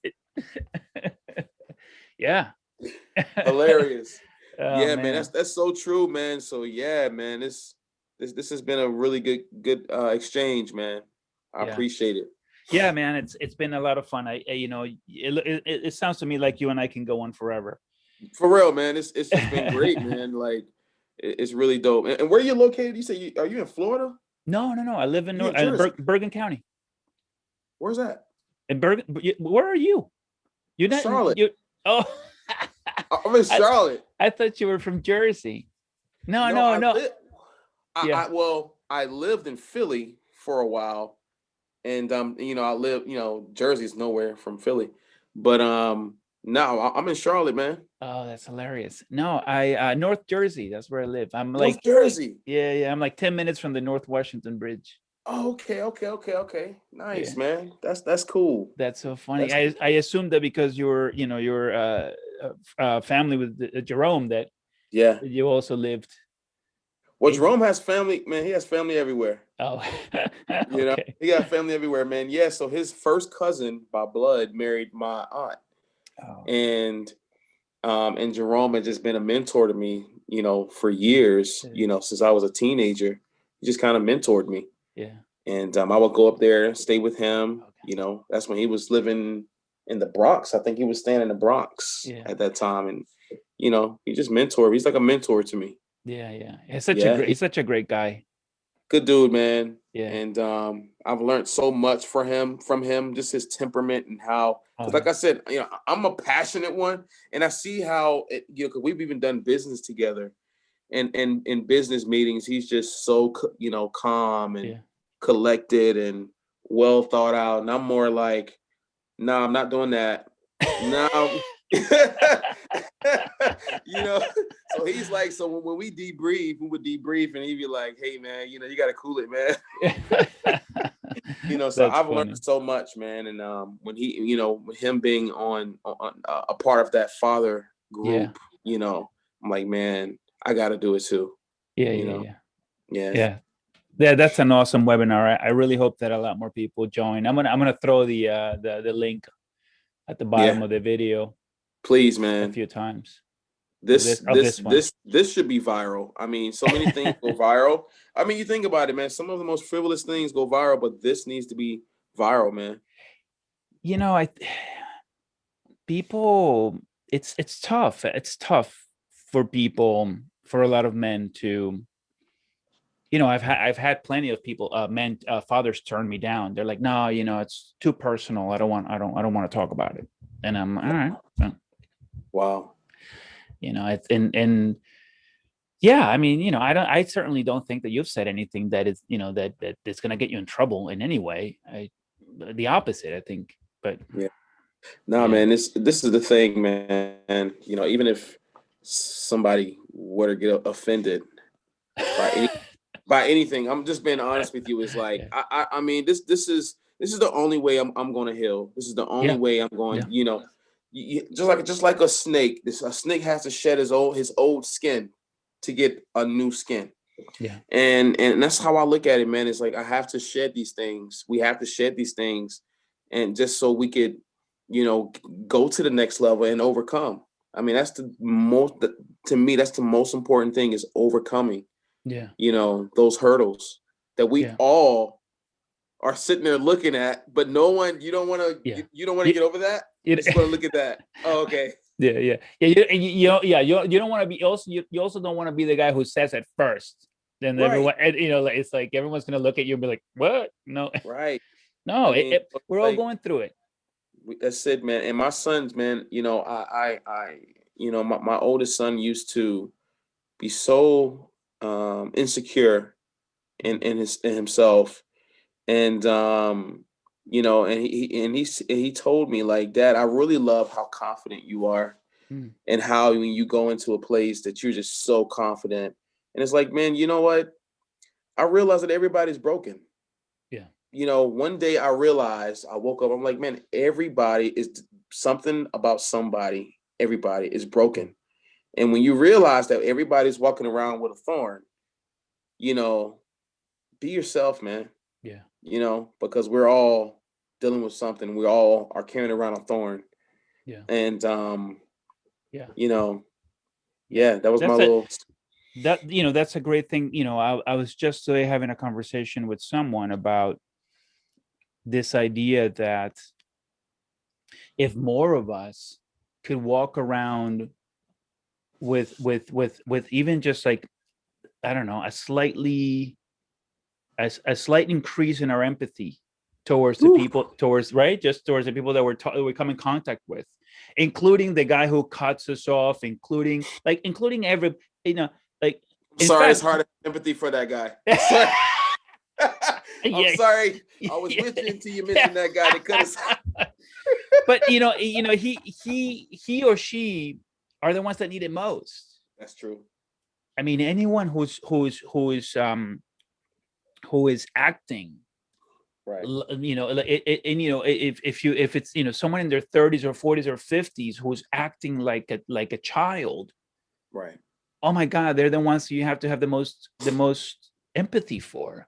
I Yeah. mean, what must have had to go wrong Right. in this person's childhood Yeah. that they wouldn't have the vocabulary with which to express themselves in their 50s? Yeah. Whew. That, So it's, we really, I mean, if more of us could just do that, and I try to use it every time that I get angry, upset with somebody that I don't know, a stranger on the street, a stranger, in line at whatever, at CVS. It's like, well, hold back up a little bit, because if you stopped and asked this person, are you okay? I bet you that they would break down and whew. start crying, and I mean, they would just, they wouldn't know what to do with it, Wow. right? That's a word, bro. Like, that's deep, man. Just thinking about the next man, because we're all trying to make our own way. We're Yeah, all trying to navigate, and I'm only caring about my own journey. yeah, And it's like we don't take time to consider the next person on their journey. yeah. You know what I mean? That's real talk. Yeah, we know, we've learned about me, myself, and Yeah. I, and Yep. it's all about me, and you're inconveniencing me. Yeah. And it's like, what? No, dude, like, you have no idea. The other person, like, could as easily say, you have no idea what I've been through today, or what I've Woo. been through the last 30 years of my life. Oh my God. That's Right. that's real. That I is was real. 'Cause I was talking to a friend of mine, really good friend for many, many decades. We've been friends. And he was talking about him and his he was making a comment about women that he was dating, and he was making a comment about how women are this and women are that. And I had to say to him, which I told you earlier today. I said, dude, you have to realize that a large percentage of the women that you've met, that you think you're so funny with, that you wish that they were like you, a little more free and easygoing, were abused as kids. whew. Wow. Right. It's like, one out of every three women that you meet Yeah. has had something fucked up happen to them, Yes. Yes. either when they were 5, or 5 through 10, or at 15, or at Whew. 18, or at 21. It's like, too many of us men are out there just ruining a lot of females, and a lot of And, boys too. and just to go back on what you said, is that you don't know her journey. No. That's her journey. Yeah. And just having that empathy, like you mentioned, is powerful, man. Yeah. I mean, that's powerful. We just all have to look in ourselves, man. You have to always look in the mirror. Yeah. You know, like, even when, and my wife, she gets on me, man. Like, even if someone wronged me, I'm always looking at me. Yeah. I'm not looking at them. I'm Right. like, what could I have done? Even if I could have done better by not putting myself in that situation again. Yeah. But at the end of the day, I'm always looking inward, Right. because I can't grow thinking about you. Right. I have to think about me. Yeah. What could I do? How could I maximize this opportunity and use this as tools from our arsenal for the next potential situation that Yeah. resembles this? Yeah. You know what I mean? Right. And that's real talk. Yeah. Yeah. You made me think of the following question: what's your target? when you say things like this, right? Like, where are you going? It's and you don't have to have an answer right away, but let me speak a little bit so you can, if you don't have an answer, I don't want to put you on the spot. Gotcha. But Gotcha. so here you are saying, I want to learn new skills. I want to learn how to use new tools. I want more in my arsenal. Um, where are you going, right? Because that's the What's the question. destination? Where are we Yeah. going with that? Where do you know where you're going with that idea? Like where do you see yourself going with all those tools? Is it giving you peace of mind? Is it Whew. preparing you for what, right? Yeah. My um if that's not a rhetorical question, um I'm going to the next level. Yeah. Just like I told you, when we moved in, I'm already in the next house. Yeah. I'm already. I mean, that's just me. It's like I'm already like I'm okay. Great. I'm already ready to go to the Yeah. next level Yeah. because it's like I'm just excited, and it gives me an opportunity to look for something else that I know that God has for me. Yeah. And it's like you got to move forward. Um, I remember 2017. I got injured. I ruptured my Achilles tendon. It was probably one of the most horrible times of my life because it put us in a financial deficit because I was in between insurances. Ugh. I started a branding company and it went really, really good. And I had two other partners. And literally, I left my job and I just wanted to do it full time. Within a month, in between insurances, Yeah. I got injured and it wiped our finances because I had to the treatments and Yeah. surgery. We pay for everything out of pocket. My God. Yeah. And so, you think Motrin out the store is like $2, but when you get it from the hospital, it's Oh like 20, yeah. That's right. like Yeah. Oh 20 yeah. bucks per pill. Oh my It's God. like Yeah. Yeah. crazy. Yeah. And so, what it did was it slowed me down where I couldn't, in my mind, I couldn't go to the next level. Yeah. So all I did was, and this is how bad I want to go to the next level. I'm laying on my back in my bed and I'm like depressed. And I'm like, this is the first time in my life where I feel like I'm not working on my purpose. I'm not chiseling Yeah. to get to the next level. That's how I look at it. Like I look at it like there's this big block of ice and I'm chiseling Yeah. to get to the end to figure out what's on the inside, right? And it's like I have no tools to chisel at all. So I'm laying in bed pissed because I can't chisel. And so what it did was I got angry and I started a business on my back, on my bed, and I started a clothing company. And I started selling clothes from the bed. Yeah. And then I will literally hop to like stores and things of that nature. And it's like I'm always gonna go to the next level. Okay. It's Okay. like no matter what, Yeah. it's like I feel like, and this is just me. It's like the moment I felt like I had nothing else to be excited about, the moment I became depressed. Yeah. Yeah. Yeah. And it's like I have to have a destination, Yeah. All right. All right. Yeah. I'm right? with. I'm with you. I'm with you. You Yeah. know what I Yeah. mean? Yeah. That's what I was saying earlier. I'm like, I'm not done with the first project, and I'm already thinking, what's Yeah. the next You're project? already in Yeah. the next one. It's like Yep. I have to have that. And it's like because it's like I think that next level, I mean, it's all wrapped in our identity. I think Yeah. that's the most important thing. I think that's really what it is like it's the discovery of me. I think It- that's the destination. okay. Cool. I You know like what I that. mean? I like that. Yeah. Yeah. No, I like that a lot. I think you arrived at. I was looking for that. I was looking for something like that.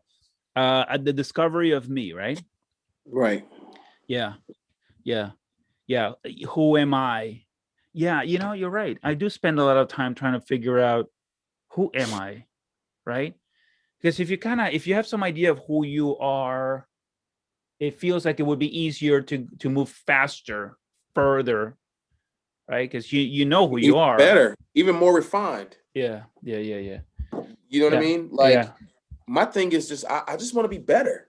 Right.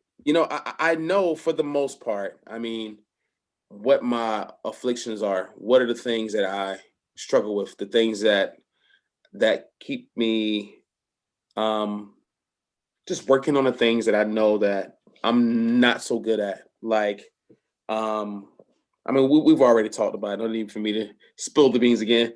But I think that it just keeps me working on those things, and it gives Yeah. me. It's just like those little. I don't know. That's just achieving me, man, Yeah. mastering me, Yeah. Yeah. because we Yeah. come, because we come here unmolded. We're really like, I mean, you have a kid. Um, When we were born, we were just unmolded. We were just like yeah. a block of ice. Yeah. You know Yeah. what I'm saying? We were like a block of Yeah. ice without any form. Yeah. And Yeah. it's like, I think that I have an ideal of the person that I want to be. And Right. it's like, I ain't that.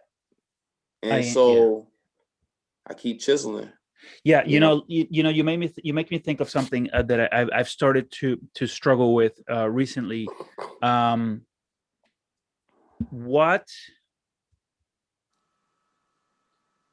uh, what from my childhood is holding me back that I'm Whew, incapable of seeing, that I'm not capable of seeing, and that's where I'm at right now. I'm like, that's real talk. what? How am I holding myself back? That is deep. That's Right? deep. Yeah, That's real. and That's people. a Yeah, that's a question. That's a question for the year. That's the question of the year. yeah, yeah, yeah, yeah, yeah, yeah. But That's amazing. that's where the journaling comes in. That's where Yeah. the reading books. I mean, if you want to answer these questions, you got to read books, man. Yeah. You got to read because I talk to people. I often say to people, if you know how to read, you'll always have teachers and mentors and guides. You'll never be lacking for a teacher if you know how to read, Wow. Yeah. right? Yeah. And you look at any one book, and it's taken and it's a condensed idea that has taken maybe 5, 10 years, 20 years put together Woo. into those couple, and when you read Yeah. 200 pages of somebody who spent 10 years studying and researching and it's crafting every single word, that's Saves you time. oh my god, right? Saves you from mistakes. I mean, Yeah, that's not, I mean, like I said, man, perish for lack of knowledge, man. I think that what you said is my mission, man.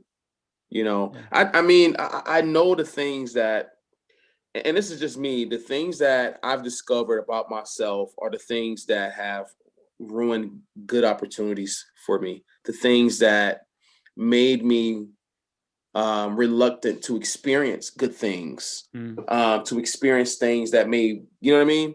I think that when I realized in hindsight that was good for me, and what ruined it was the character.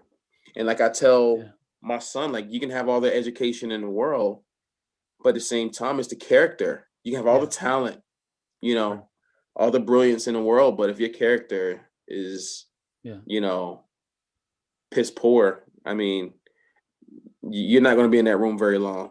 You're not gonna be, no, no, no, You know what I no. mean? Yeah, yeah. You got in, but you won't be there for long. You That's know, it. well, you were speaking. Elon Musk came to mind. Mhm. I always knew that I wasn't that I was not a genius. Like maybe let's just talk about what um I was no Steve Jobs. I was no Albert Einstein. Or Edison. And I looked at these geniuses and I thought, wow, I'm just so far away from those guys. But then Elon comes in and I go, holy cow. I mean, holy shit, dude. Like, Right. not only am I not those guys, but this freaking guy has shot beat past them like Yep. by light years. Like he's Yep. like all of them combined into a single human being. And rather than feeling horrendous about myself because I'm like a speck of dirt in terms of intelligence compared to this guy. I'm literally as intelligent as a box of rocks compared to Elon Musk. But what I got out of it is rather than feeling really bad about it, what I realized was I was wrong about about thinking that, like when I was aiming at the geniuses of the past, right? As I was looking at, Einstein. I was like, I don't know what this is doing to me, but I was like, I was off. I was wrong. Even when I was looking at Einstein, I was not thinking big enough, Wow. right? Because here Yeah. comes Elon, and he just blows Einstein out of the water. I think, Yeah. I agree. like, he makes Einstein look like, uh, you know, a monkey with a dumb monkey in a tree. I don't know, man. The guy is insane, insane. He's just like, right? Elon is just out of this world, man. It's He is, fantastic. man. But But the thing about it is, final thought on that is, I'm inspired. That's what I'm trying to get to. He inspires me, right? yeah, He inspires me, like, not unlike the previous geniuses that I looked at. yeah. There's I something mean, that's inspiring. Yeah, yeah. I mean, just going like I said, man. I just sound like a broken record, but that next level. at next level. Just, Yeah. I mean, you think about it. His persistence for just Oh the my god. pursuit of just to change how we do life on the regular. Yeah. I mean, you know, it's genius. Now we have Tesla charging ports. Like, go to the parking lot, there's a Tesla charging port right there. I mean, it's just amazing. Yeah. He found a need, man, and but think about it. What you're doing is Tesla. What you're doing, you know what I mean? Because you are um, providing an opportunity for fathers to develop to teach them fathering skills, Yeah. right? How skills of how to articulate, Right. because most fathers don't articulate, they don't see the Yeah. value in it. Fathers, how to embrace, how to, I mean, there's so many things that you're doing that it doesn't have to be technology. Right. But what about the man? We don't know anything about Elon, the man. We don't know what Yeah. kind of father, if he is a father, if he is, what kind of husband. I think those are things that really impact generations, your generations. I think that, you know, you look at Donald Trump and how wealthy he is, but yeah, if you interviewed his wife, I mean, what do you think she would say about him? Yeah. Yeah, you know what I I mean? know. I mean, no shots. I mean, I'm just sorry. I don't know if you're Trump supporter or not, but I mean, I'm just saying. You know what I mean? It's like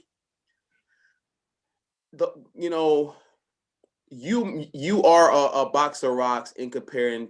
If you want to compare your knowledge of technology, Oh, right. right? I will see what you're saying. But right, if you want to compare your knowledge of technology, because that was his focal, Yeah. right? Yeah. But Yeah. that's Yeah. not your focal. If we want to compare what would make the biggest change Yeah. on this planet, I'll put Yeah. my money on Yeah. you Yeah. Yeah. because you are helping fathers overcome. Yeah. And when you help fathers overcome, you help families overcome. You know Yeah. what I Yeah. mean? I Yeah. think that you make the bigger impact. Oh, You thanks, man. know? Yeah. You made me think of, you made me feel better, one, and two, you made me think of, I think it was Einstein who said this. He said, you can't judge a fish by its ability to climb a tree, something Woo, like that, right? that's That's what you're real. saying. It's like, Yeah. I'm comparing myself to a tech genius. That But doesn't man, make any sense. but you make but what your mission is what's going to change the world. You're changing the world one father at a time. That's why I'm here. Yeah. When this goes public, I put my money and buy stock in this. You know what I'm saying? Because I feel like this is what's needed. I believe in this. This is my Yeah. life. I'm a consumer of Yeah. this. I think Yeah. that when years ago when I was trying to buy stocks and get into stocks, um, I was studying Warren Buffett, and he's like the godfather of stocks. And he was saying that the reason why he bought so many stocks in Coca-Cola and Geico and all these other companies is because he just loved them. Yeah. And it was just something that he experienced on a daily, Yeah. that he loves Coca-Cola. He loves Big Macs. He has to have a Big Mac every day. Oh my You know god. what I'm saying? And so that's where I started buying stocks. Yeah, yeah, And to me, it's like, this is what we're doing right here. This is my most valuable stock. It's yeah, like, it's building, um, helping fathers overcome. yeah, yeah, Ultimately, families will overcome. yeah. I got Ultimately, the world will be this planet will be a much yeah. stable, loved. Absolutely. I think that one of the things that I've that I'll be giving to the to civilization is two boys, two men who are going to be hugely respectful of Yeah, themselves and of everybody around them, and the women that they're going to meet are going to love having met these boys, and your boys, same thing. yeah, And that's, man, that is huge. That is yeah. huge. And I'm lucky. I live in a town where I a friend of mine, Efrain, and I started this WhatsApp group with a bunch of fathers from town. And Wow. yeah, and that's really cool. To be able to have them, and it's a tiny little town. It's called a village. And what's really neat about it is by making this WhatsApp group, we have a voice. I always thought that the reason to do it was because I want it, when my boys now in their early teens, and when they're out and about, and they're gonna be boys, they're gonna do stupid stuff. I don't know what they're gonna do, but I mean, I broke plenty of things, under yes, please. you know and I want that when they do make a mistake, and when the cops roll up, they go, oh, you're Ricardo's son. Wow. So it's like, all right, get in the car, let me take you home, let's talk to your dad. Perfect. Yeah. That's No honorable. no beatings or anything. Like, they're Yeah. gonna be safe, because the cops know me too. Like, and I think that that's what I'm trying to do. Like, that's the big picture, that. Noble, man. I mean, that's what the mission that you on is to me, it supersedes Tesla. I feel like in 20 years from now, Tesla's going to look like the monkey. You know what I mean? I just think that there's going to be someone else that's going to supersede what Elon did to Albert Einstein. But Yeah, one thing that would never ever go out of style yeah. is fathers, But I um, know, I know. and the need of one, and active one, and one that is thriving, and Yeah, one that is just has the intent yeah, to, people, I get asked all the time. It's funny, fathers come to me and ask me for advice, and I'm like, dude, I don't know why. Like, I'm a wreck. And he said, man, like, I want to be a great father. I think you're an amazing dad. Like, what should I do? I said, man, it's only one thing. It's only one thing. It's your intention. mm, That's it. yeah. If your intentions are to just be there, to be honest with you, all I wanted, and most kids, they just want their parents to try. Oh my God, yeah, That's it. Because what that does is it lets them know that you're my ambition. You're that important to me to be my ambition, to try. yeah, And I'm like, dude, just let you already are a great dad. Just yeah. reaching out and asking, just your intentions. And when your intentions are aligned and they're pure, man, you're gonna seek and you're gonna find the Right. information that you're looking for. Yeah, You know what I mean? yeah. It's that intention, man. I think that is the secret sauce. While Yeah. we're here, Right. it's our ambition to be the best that we can be. Yeah. You know what I mean? To accumulate and get more tools Yeah. in our arsenal. Yeah. Yeah. That reminds me. You made me think of that conversation about taking care of the children's mother, and meaning that whether you're married to her or not. That's what that's. And something that I fear that is keeping a lot of fathers away from their kids and home is that I fear that too many men may not know how to maintain a relationship, right? Like, meaning that when you turn 14, 15, you begin to learn how to hunt for women, right? You begin to Right. learn how that game works, like how to put it on, like how to be smooth, and how to get a Yep. girl. And you get the girl, and once you get the girl, there there doesn't seem to be an obvious next step of maintenance. How do Right. you maintain that which you just caught, right? Like, That's it. and so then I think that what happens is, so you're all smooth and you do this and you get the girl, and now you might be saying, all right, find kids, and you might go in through the motions about maybe, or we're living together whether married or not, and then it might appear like the next step is to have children. But now you're in a situation where it's like you don't know, how do you keep the relationship fresh, Hmm.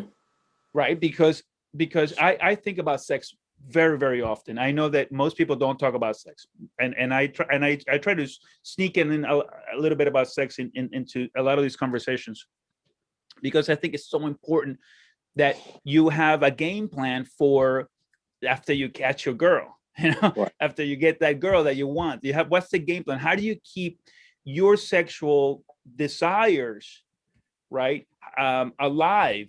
How do you keep Fed. it fed? Yes, thank you. Right, in that relationship, because you were, and I think that that's what part of what's missing, right? And this is where where your relationship with your wife aligns really great with your relationship with your kids, meaning, or the role, right, the role of husband and the role of father really, really connect. The answer is relationship. Hmm. The role is, the answer to the role is a relationship, meaning that if you want to continue to have a healthy sexual relationship with your partner, you need to be thinking about her too. You need to be thinking about, how do we grow together. You need to be asking questions. It's like literally the same thing.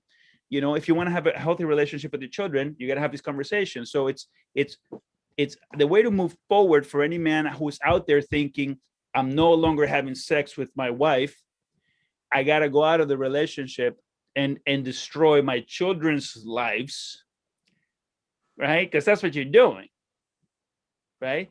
You got a couple of kids, but you're thinking, I got to get laid, and you don't know what to do within the relationship. And my answer to these guys is, with a little bit of intention, you're going to continue to have an amazing sexual relationship or physical relationship with your wife, so that you can be the amazing dad that those children so desperately desire. Certainly. And not only are you sexually satisfied, but so is your wife. She likes to have sex too. And Yeah. that's what drives me nuts. Like, when I think of men leaving the relationship because they don't know how to maintain it for another woman, the truly ironic thing is, the woman that you're leaving behind is another man's amazing night. Right. That's And right. that's something I think about. I Yeah. think of, when I'm thinking about, my sexual relationship with my wife, I think, how do I do this so that she'll never, like, there isn't anyone better than me, right? So that she'll never think, I wonder if that guy would be better than Ricardo. You know what I mean? Like, I don't think that she doesn't think that. I don't think she thinks it, but Right. that's how I think Right. of it, right? Right. That's how I encourage myself Right. to send the flowers, to buy the flowers, or to buy the That's gifts, it. and to take her to dinner, and to wine her, dine her, whatever, right? Like, That's it. treat her So so basically, great. Yeah. to sum it up, like, and I look at it, and I actually, I think the same way. I think that any man that cares going to think this, is that you don't want to have, you're preventing any vulnerabilities in your relationship. Yes. That's all you're doing. And I think that that is amazing. I think that you have to bulletproof your marriage. And I think that Yeah. when there are times where there are possible, yeah, there are areas of vulnerability. I think that areas where they require more attention. And me and my wife talk. I mean, we're very candid in how we speak, and it's like, I always try to prevent vulnerabilities.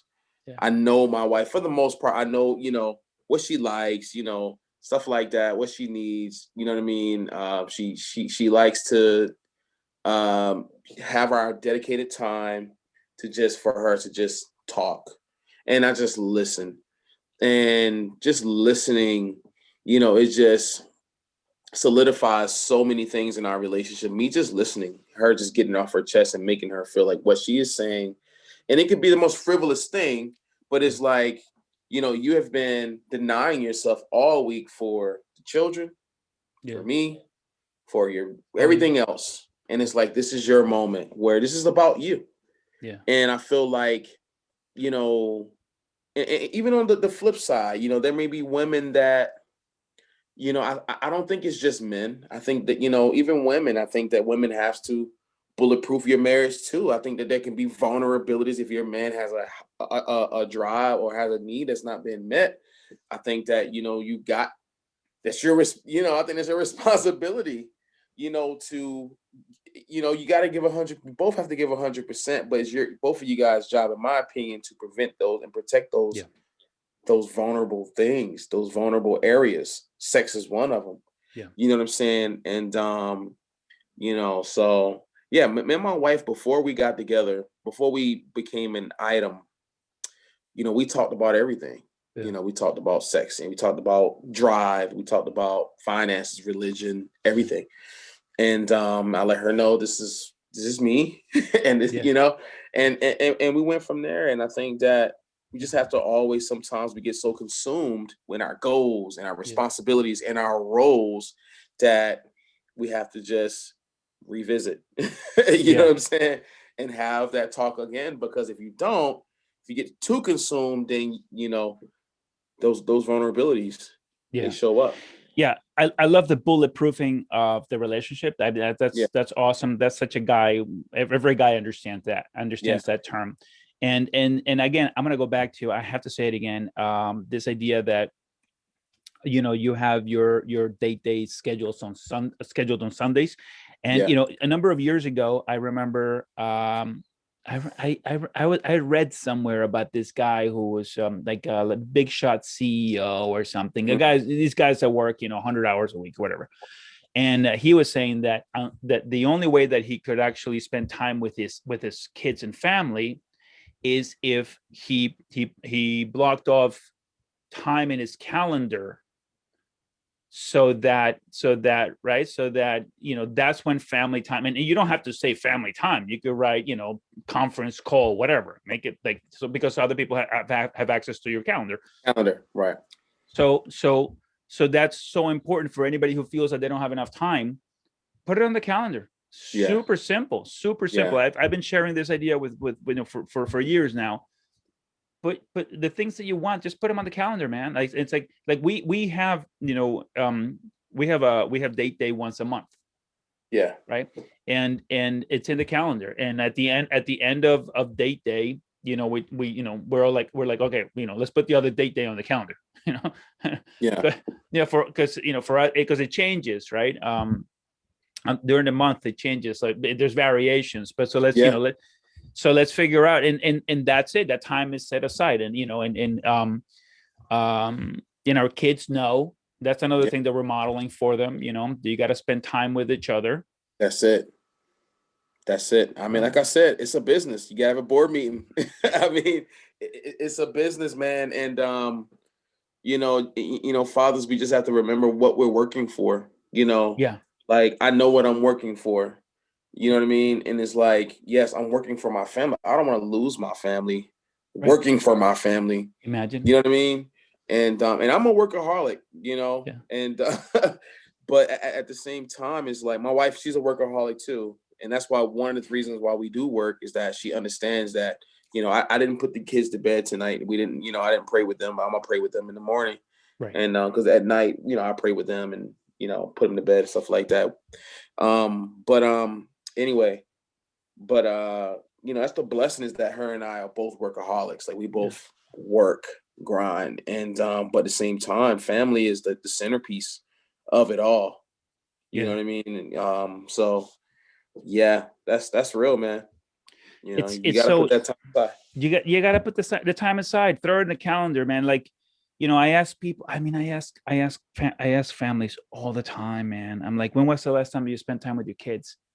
Um, and when I say that, when I go, I'm like, all right, well, look, that's where you got to start. Yeah, You gotta, because man, acting out. I mean, and I know you've seen this in your industry, but like, man, when kids don't get that, and it's not a lot of time. Like, no. you don't have to block out a whole day. Like my especially my sons, their attention span is like a goldfish. So it's Yeah. like I block out the whole day. They're worn out the first Yeah. couple hours. I'm like, Yeah. Yeah. Yeah. you know what I mean? And so it doesn't take a lot of time, No, no, no. just 15 minutes kicking the ball around. That's it. I know, but people make that mistake and they're like, Yeah, well, I ain't got, I don't have time. I'm like, you don't have yeah, 15 minutes? yeah. It People doesn't don't take a lot of time. understand. It's just so weird. But it's funny what you just said about blocking out the whole day. So I was like, it snowed. I was like, oh, let's go snowboarding. And my Right. oldest one, so I'm like, I set the whole day and aside, and I have plans, right? I mean, like, tickets are expensive. I think Right. that they are for me. So the tickets, they're waking up early and they get in the car, driving in an hour and a half to this mountain. And it was like 1 in the afternoon. He's like, I'm tired. I'm like, what? I was so angry. I was so Right. I didn't talk to him the whole way back. I was so annoyed. And this was Saturday, right? So I complained about it on Sunday, and I had a conversation about it during dinner tonight. Dude, because it's like, I mean, I'm gonna say it. For me, it hurts my feelings. Yes, that's what I said. It does, man, because it's like, I'm looking forward to doing this, and it's Yeah. like, believe it or not, I need this too. Yeah, that's what I You know said. what I'm saying? Man. And it's like, man, I get I'm offended. Like, I get Yeah. so Yeah. offended. And it's like, dude, I'm like, dude, like, I did all this for you. You know what I'm Yeah. saying? But I realized, like, my kids, I can only speak for mine. They're very simple, and it's like, where we live kind of in a rural area where we can burn trash, you can burn whatever. Wow. But I don't burn trash, but I did do a bonfire, Yeah. and it's free. Just I chopped some wood, chopped it up, and lit it on fire, and got some old sticks, unsanitized sticks, and made some s'mores, man. Yeah. It cost me like $10. Yeah. And it's like, man, I feel like I have to do the extravaganza to Yeah. compete with Yeah. mom. Yeah. You know what I'm saying? And it's like, you know, they loved it.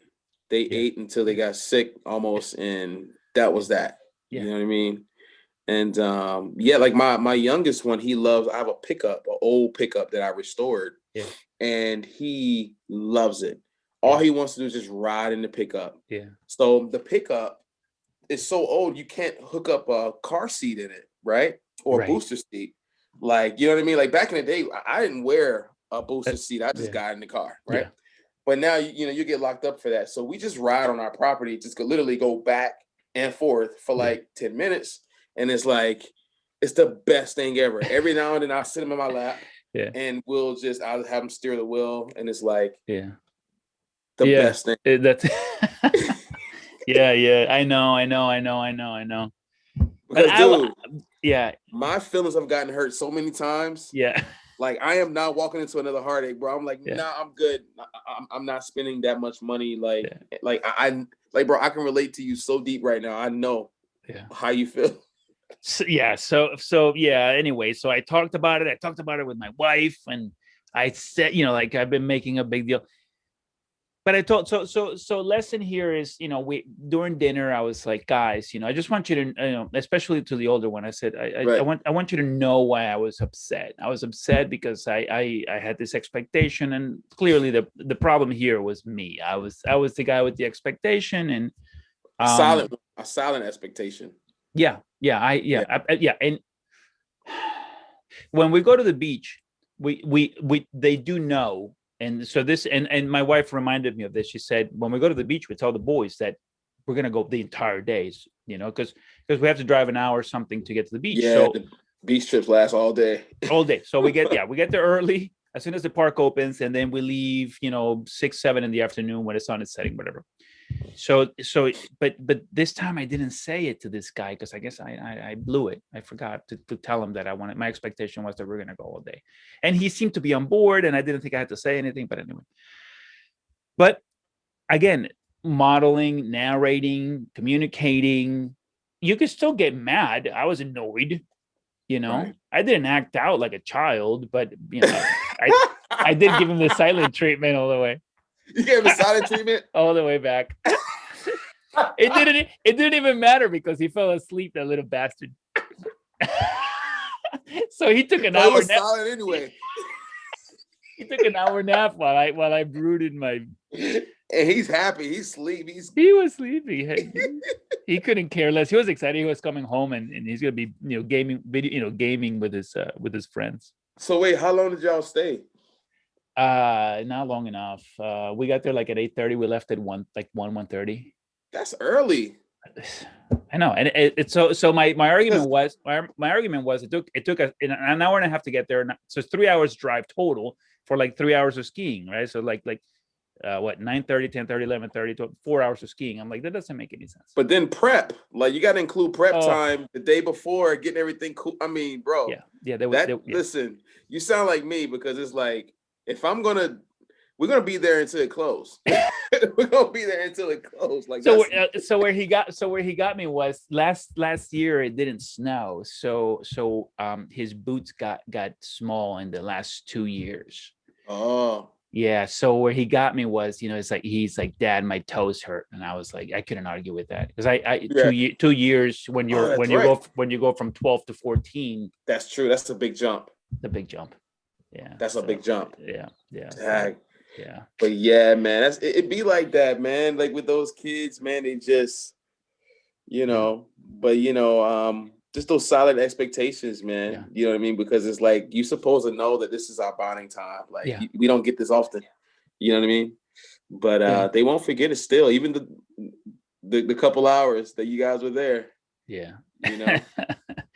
Brother, I think I love this conversation, man. I think we should end it here. Awesome. Yeah. I had an awesome time talking to you. Thank you so much. Likewise. Thank you so very much. Awesome time. And I'm going to see you I think it's this Thursday, right? It's Thursday. Yeah. You going to be there? Yeah. Awesome. For sure.